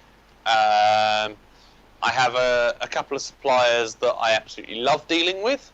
I have a few other suppliers that I groan at the thought of ever ordering from them. I'll be totally honest. And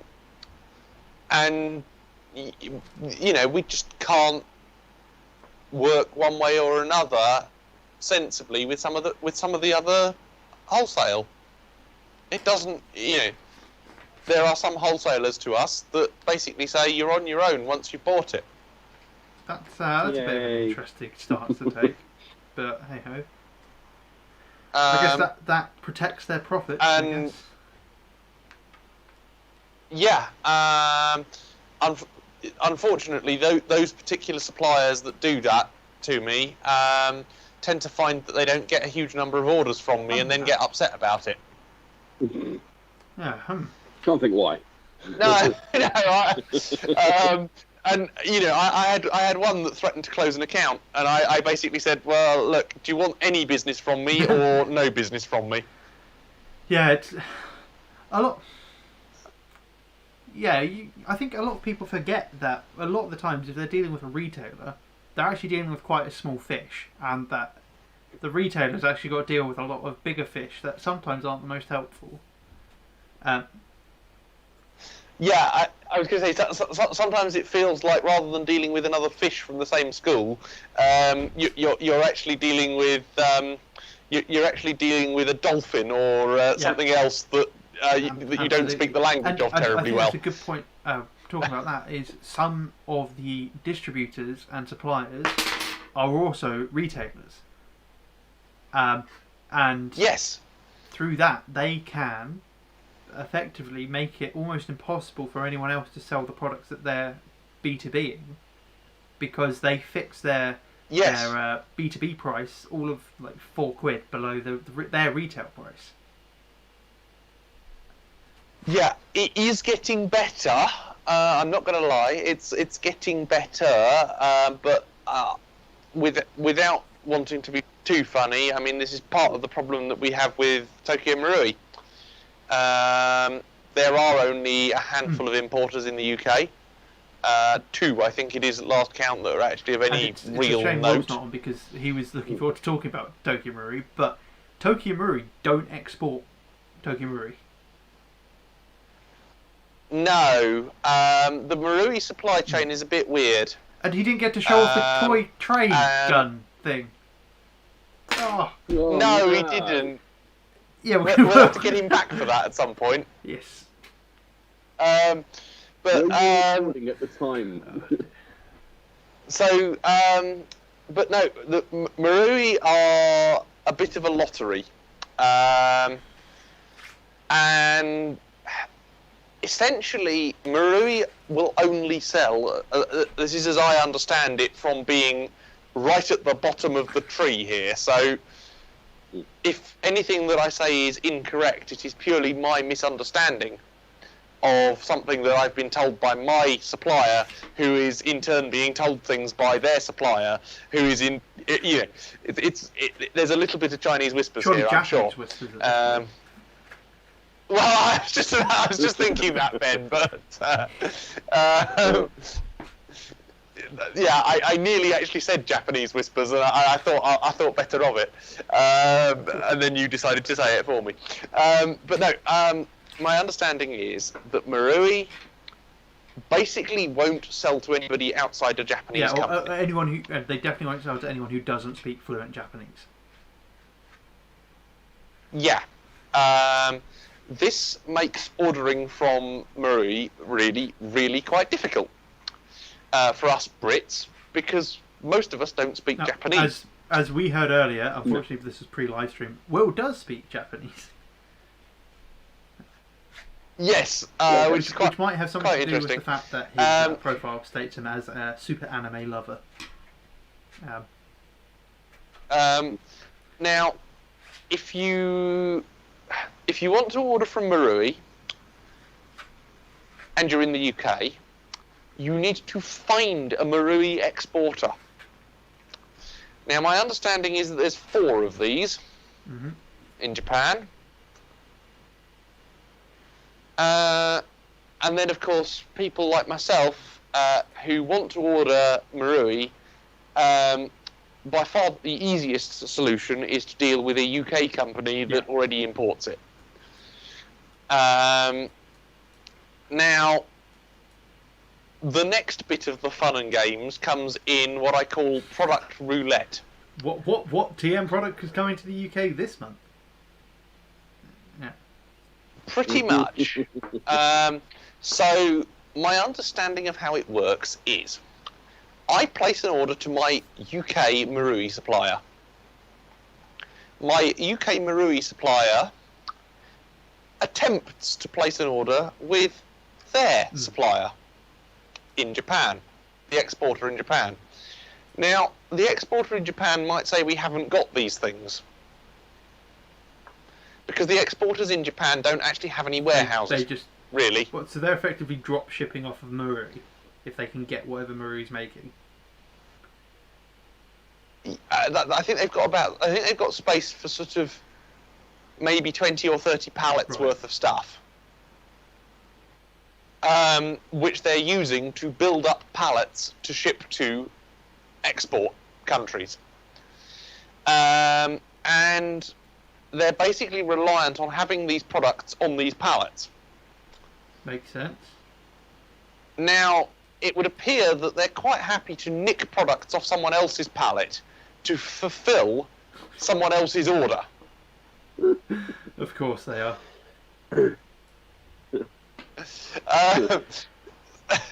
But we haven't got to the ridiculous bit yet. So I just had a mental image of some fella in Japan running up to a pallet and going, yoink, and then running off again. Come back here with my high cappers. Yeah, no. That is basically what happens as far as I can tell, Mark. That's brilliant. It's a case of, they might have half a dozen half pallets that are sort of halfway there, and then somebody else's order comes in for a list of things that they already have split across all of these pallets, and they'll just go and nick it off all those pallets to build the one order that they can ship, and then... In a way, it's smart business. I wonder if they've got at. pallets sitting there that's been there ready to ship. Well, no, that's been there waiting to get enough to order for like 10 years. And every time it gets close, another order comes in that they can fill. They just pull everything off it for it. So I think they're a little bit smarter than that, because they try not to piss off people too much. However, the worst bit of it is the Marui product release roulette that goes on with the exporters. Because when Marui have finally finished a batch of stuff, they basically stick a pallet of it outside and send an email to the exporters, come and get it. First come, first served. Now, normally it's a batch of multiple products, and what you find is that these 4 exporters, my understanding is that they've basically colonised the buildings opposite the Marui factory. So that when this email that says come and get it comes out, they all scurry across to the factory to see what they can get their hands on. Image of like a David Attenborough-esque documentary about the Tokyo Marui exporters. Now, of course, what then happens is that the exporters will sort of grab stuff, and they all end up with half orders. None of them ends up with a complete order of what they actually wanted. Because I've got visions and the seagulls at that particular Disney Pixar fish Cars? movie. Yeah, No, flying. So, you are looking at something like that. And essentially what happens is that these exporters have a fight, in inverted commas, over the bits that they all need to finish their orders. So, for example, there was a classic case, I think it was about 6 to 8 months ago, where a batch of high cappers came out, as did the mags, and one exporter got all the mags, and the other one got all the high cappers. Oh dear, oh dear. Yeah. And of course, what then happens is that there's a negotiation phase that occurs between all the exporters. And it's like, well, I need 20 mags of that. Okay, well, if you can have 20 bags of that, we can have this other thing, right? And they basically will end up trading bits of stock between them to try and complete their orders. The end result is that the UK importers end up with something like about 25 to 50% of what they actually ordered. And we, as the end retailer, maybe end up with what we wanted, if we're lucky. Now, that is not representative of the entire supply chain. That is definitely a Marui special, that one. But it's bad. And now you understand why I have a nightmare with Marui products. Yeah. Because by the time I actually get them, they're about 3 months out of date. So the real trick is to predict what Marui are going to release next and order that. Yes. But it's not helpful. Right, it really isn't. I'm just looking, seeing if there's any comments. So, is the solution just to order small quantities from Marui very often? Basically, yes, is the answer. As a rough idea, I mean, small amounts is still sizable 4 to 5 figure sums at a time, but that's relatively small fry in the grand scheme of things. And our importers do exactly that. I think they get a Marui delivery approximately once every 2 to 3 months, rather than every sort of, rather than trying to do it every week. But they also air freight it over as well. Nice. Which is lovely, because it means that it leaves Japan and it arrives here 4 days later. No wonder the the Mark 47's got in very quickly. Yeah, no, it's because they get air freighted over. The problem is that air freight's expensive, as we established earlier. Right, just quickly, Anubis in the comments has said, do you have any experience of KWA/PTS? I don't. I'm assuming, Chris, you don't. Not a huge amount. PTS we have a supplier for.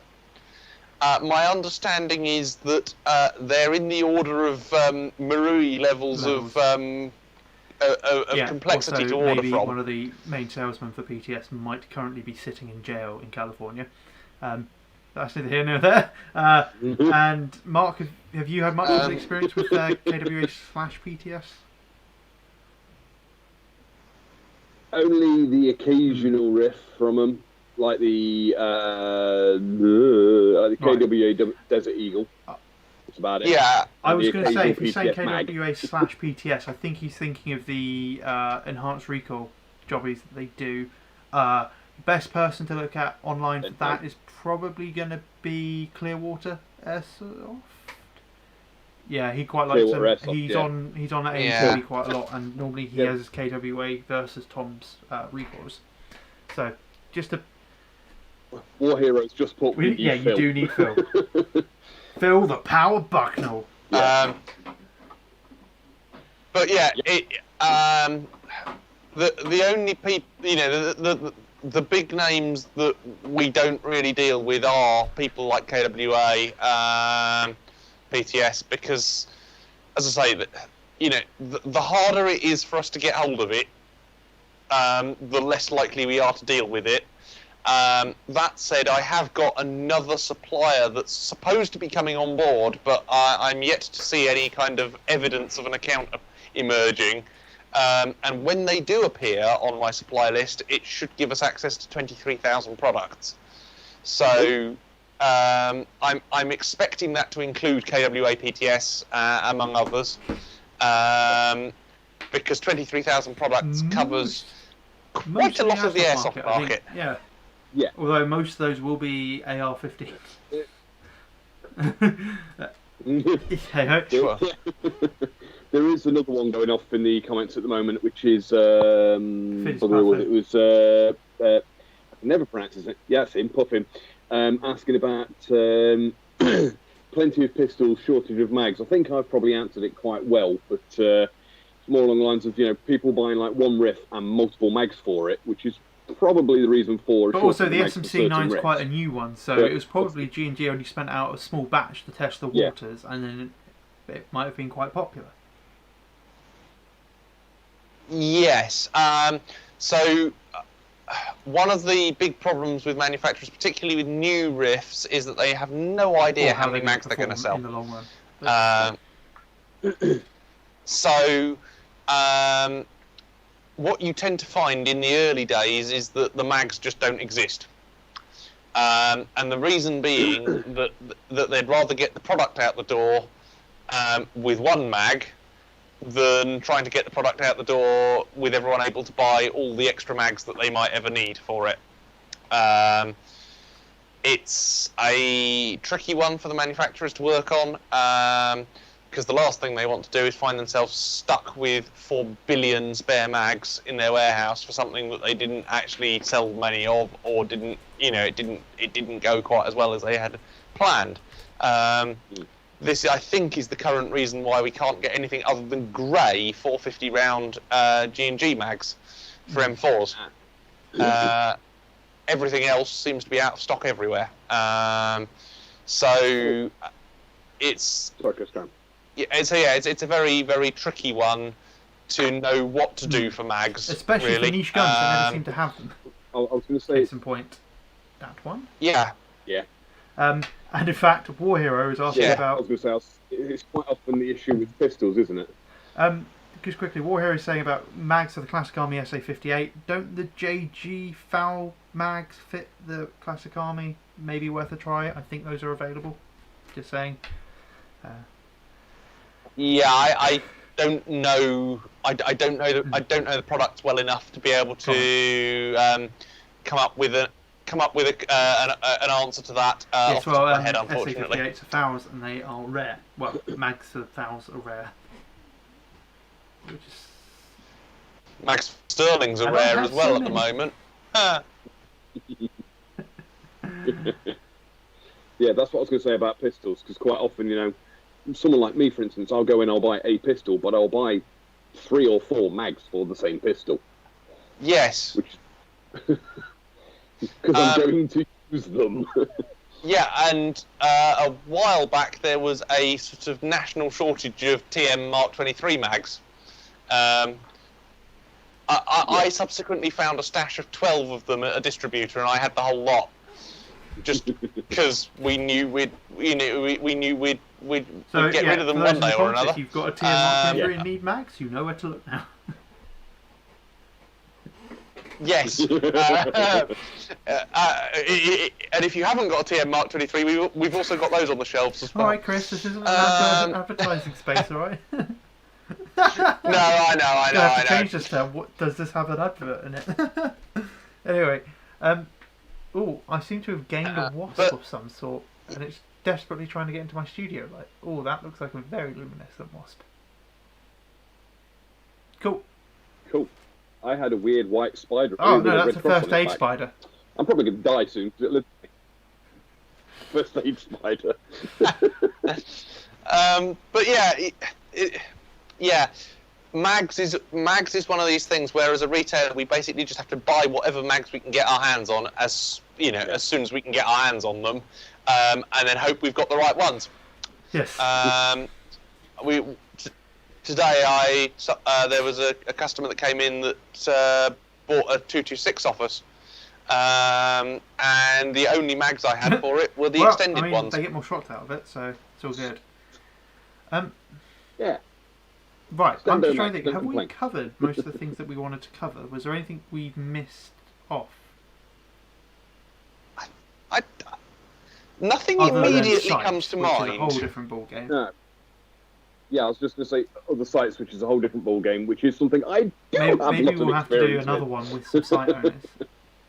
We might have to do another one for sites at some point. Problem is, I Yeah. don't think I know any site owners who'd be willing to come on and talk. I can probably find Quite you some. possibly. But I can probably find you a few. absolutely. Not a site owner, but I know behind the Yeah, scenes I mean, very I well. can talk about running game days because I've run game days before, but not for public games. Chris, get Gary. Actually, Gary Yeah, would be great. James Adams says, Gary would be Chris, great. get Gary. Yeah, no, well, that was one of the few that I was thinking about. As I say, there's a few that I can probably have a chat with. I think that'd be quite an interesting one, actually, talking about. So, oh my God, there are more. Where are they all coming from, and why have they only just appeared? They were waiting for that question. I know owners. Oh dear. Oh well, right. Anyway, so yeah, people in the comments, would that be something you'd be interested in seeing as? Sorry, I was looking at the comments, should be looking at the camera. People in the comments, if that's something you'd be interested in seeing, let us know, and we can try and sort out a behind the curtain on how you run an airsoft site, because I think that's another one. Oh, yeah. I am indeed under attack by random bugs of glowing wasps. Oh, it just rubbed its paws at me. Paws? What's it going? Flee! Flee! I'm going to open the curtain and hopefully figure out if it's go out. Actually, no, that probably is more. I'm actually really surprised that I'm not being eaten alive by midges tonight, because I was on my live stream the other night, and I've got the same amount of windows, the same lights on. You've got a hot So, yeah, but I think we're probably getting toward the end of all of this. But if there are any, probably glad of. well, I was going to say, I'd quite like to go home at some point. Didn't you know this is a 24-hour stream?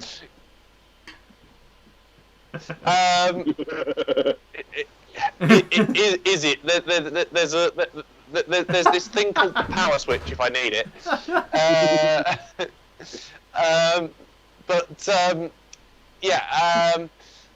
Are there any further questions from anyone who's watching that you'd like to ask? Don't be afraid to ask, because that's what I'm here for. And yeah, I'll be totally honest. It's been an absolutely wonderful evening. Just chatting things with you guys. It's been great having you guys on. Yeah, as always, it is fun to do these kind of look behind the scenes on things that a lot of people interact with, but don't necessarily know the ins and outs of it. And maybe you'll make. Hey, I just jumped in when I could with general crap. That's you to a T though, Mark. Yeah. It's just what I do. Yes. Yeah. But yeah, it's been good to just sort of chat through some of the stuff that does go on behind the scenes. Oh yeah. And I'm sure it's opened the eyes of a lot of people on the comments. They don't, to understand just how much work goes into stuff that they get. Oh, shiny! How much it's taken to get that to you. And yeah. Getting a product from a distributor like ASG or somebody like that. I mean, getting stuff from ASG, it takes 6 days. It has to come by pallet from Denmark, by road.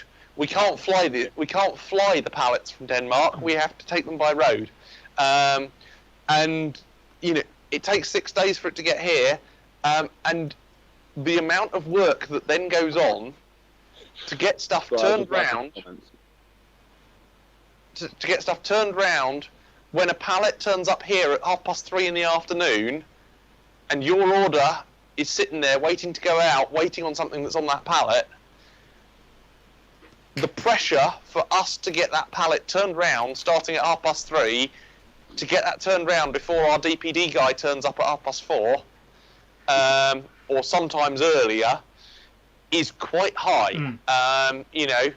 You get a pallet turn up with 400, 500 products on it sometimes, and every single one of those needs its inventory stickers putting on it. It needs checking into stock.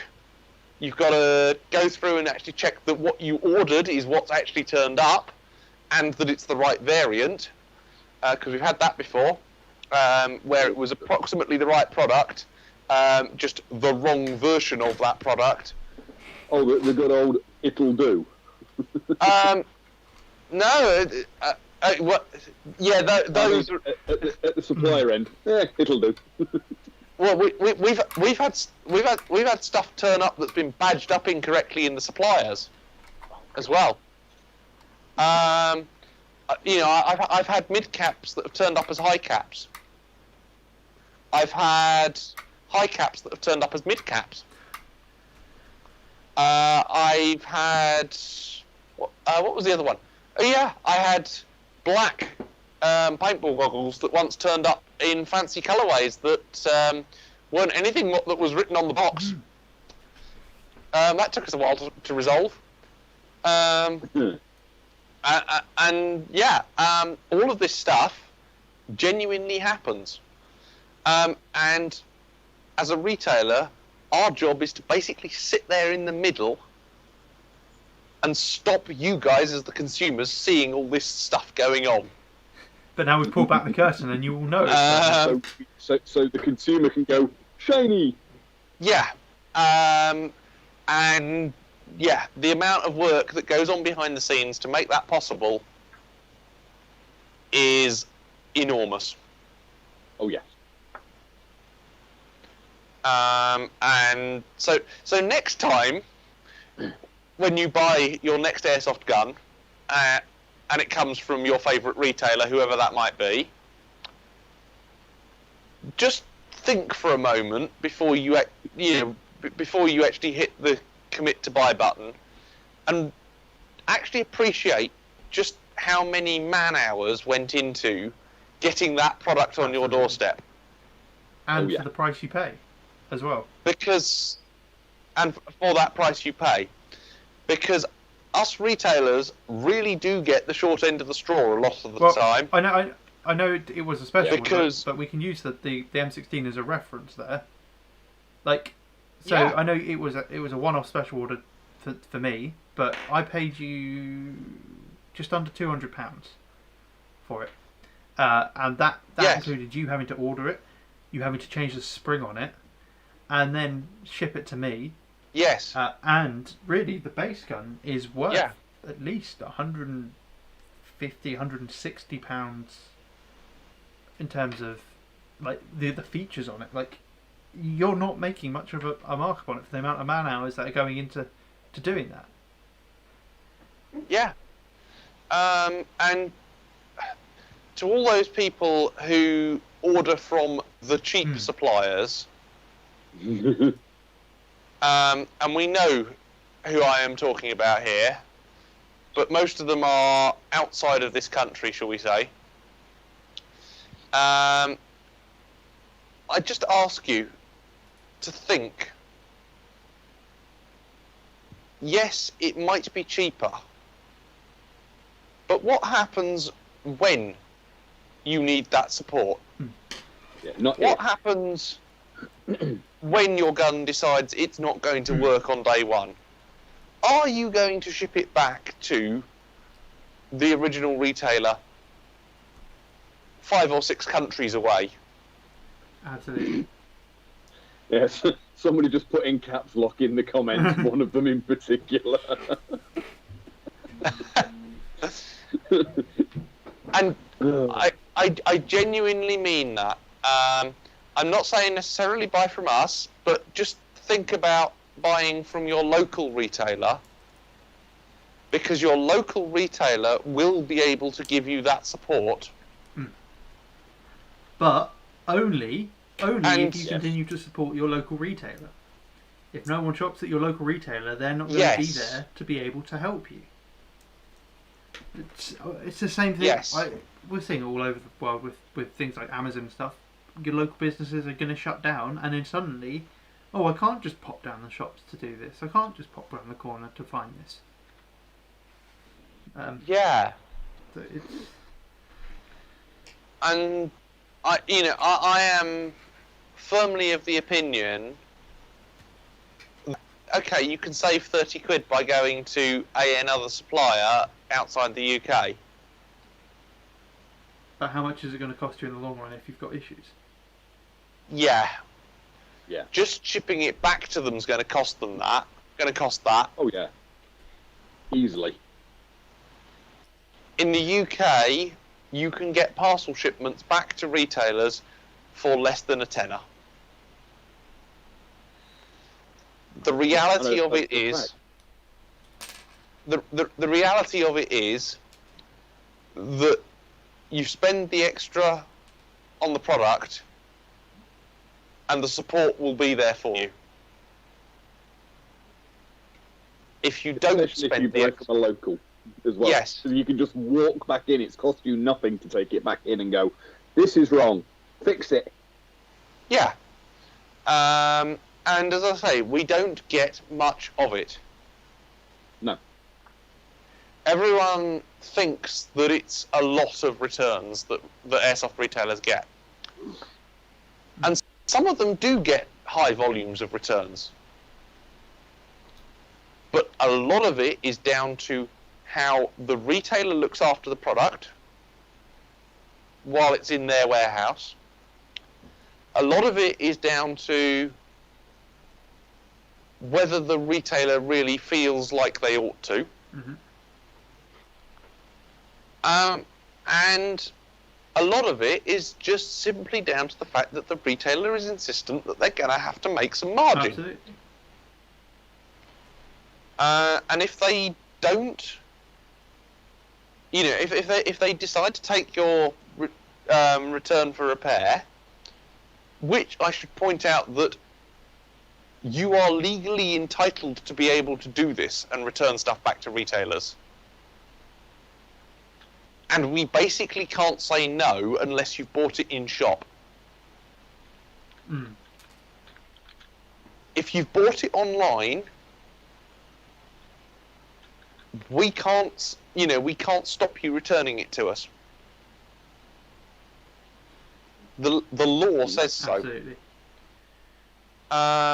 So, it's a case of, as a business, our ethics and policy is to comply with the legislation as fully as possible. And by doing so, yes, it means that our prices are going to be a bit more expensive. Yes, it means that, your £180 gun, okay, it might cost £200 from us. But actually, that's there so that when or if there is a problem, you can fix it, and you can help out. Absolutely. We can actually do our bit to help. Right. I think that pretty much wraps up the retail side of things, and yeah, I think it probably I'm does. aware it's getting quite late, Chris, and you need to get home Yeah. to sleep. Yeah, and Chris wants to go home. So I will do last call. We'll end the stream at 11:30, so we've got 6 minutes for people to ask questions. That's So, cool. While they're doing that, I did see one pop up, and I can't find it now, asking about why does Tokyo Marui have such pull when they really can't deliver anywhere near the volumes of, say, G&G or God, I'm not for word, people like Classic Army or King Up, New Pro or ASG. So it's an interesting one. So I think the thing that you have to remember is that Marui are not just an airsoft gun manufacturer. They're producing an awful lot of products: airsoft, toy cars, toy trains that are airsoft, all that sort of stuff. Yeah. They produce an awful lot of different products. Their factory cannot churn out more products than it currently is. Excuse me. Yeah, you know, it's not like they can just suddenly magic up more of a particular absolutely. product. We'd love, honestly, we'd love for there to be more of it available. However, I think in part Marui are doing it as a deliberate exercise to keep their product having value. Yeah. Because it's a simple supply and demand equation. I was going to say that. Keep demand Yes. high. If you can keep the demand high, then the demand, then the supply must be low to do it, and that allows you to keep the price high. I also think it's part. So the question was why do they have why do they have such a pool? And I think part of it is because TM were the OG, the original airsoft manufacturers. Like they were the first AEG. Yeah. So and they have had a lot of they have a lot of a cult following, and it's not really a cult following. They have a mainstream following because they've been around for so long, and they do push the boundaries. Yeah. They make the new stuff. So I think that kind of answers that. Right. Let's just see if there are any other questions. It seems like the bigger retailers do push the things they can get in stock easily. Funny that if they can get it in stock easily, they could sell it. They can sell it along easily, and they can keep that constant supply going. Therefore, it's a constant money bringer. Therefore, they're going to push for people to buy the constant money bringer. Without being funny, it's it is more economical for retailers to keep having stock going through their building. The more stock you can keep turning over, the easier it generally gets to getting more when you need it. The other thing is, if it's not selling stock, what's it doing? It's sitting on a shelf in the warehouse where you can't put other stock. So yes, of course you're going to want that stock technically costing you. It's not going out the door. It's costing you money in storage. Yeah, exactly. And without being funny, even on a small warehouse, the cost of running a small warehouse per day, just the building on its own, runs to somewhere in the order of about £60 to £70 a day. Yeah, and that's Now, that's quite a lot of product that one has to sell in 24 hours to make those numbers add up. Yeah, and and the thing is, it's not like airsoft is a critical industry, so it's not like you're having those daily sales like a supermarket. They're always going to be selling food, or or a fuel station is always going to be selling fuel unless there's a pandemic and everyone is locked in at home. not right. But that applies. Whereas airsoft, it's not critical to anyone other than airsoft retailers for people to be buying airsoft equipment. And so obviously you're not going to get a constant flow of sales. It's going to be peaks and troughs. And all you got to do is hope the peaks outweigh the troughs. Basically, yes. So I think the moral of the story here for the viewers is actually the big retailers will survive because they're big retailers, and a lot of them are B2Bing other retailers. If you enjoy if you like the support and the ability to walk around the corner and pick up something, then you need to be supporting your local business to keep them running, because it's not the way you got to think about it is, if you buy a RIF for 400 quid, that retailer's not getting 400 quid profit at all. No. Most of that is going straight through them to the distributor, and most of that from the distributor is going through them to the manufacturer, and most of that is going through the manufacturer to their part suppliers. and the little bit of cut that the retailer does get is most likely going on bills. Yeah. Without being funny, as a retailer, you know, on average, we have to shift somewhere in the order of, I think I worked it out to be in the order of several £100 worth of stock a day minimum, just to keep everything ticking over. Yeah, that's and I'm assuming. Yeah, that's turnover. Yeah. That's you know that's money that we've had coming in from customers, and if it doesn't hit mid-high hundreds of pounds a day, you know, we're in a difficult situation.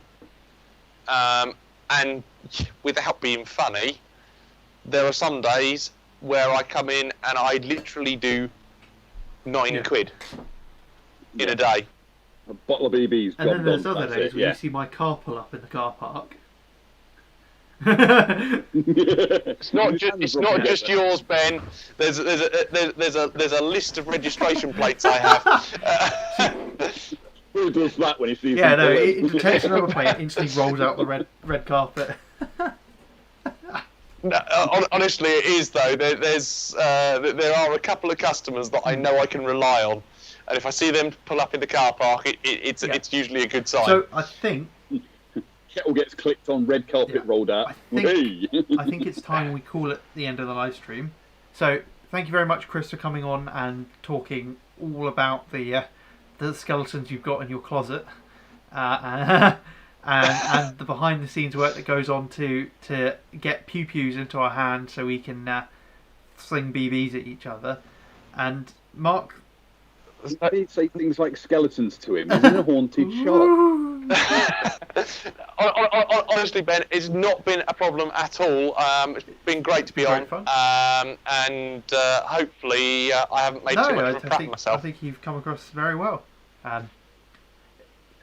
Dude, you've come on with me. You couldn't possibly make yourself. Yeah, look, more he of a can't brat even than hang I his did. Union Jacks right now. I keep telling you, some of them are. And Mark, thank you very much for coming on and playing the Stooge along with me. Always a pleasure.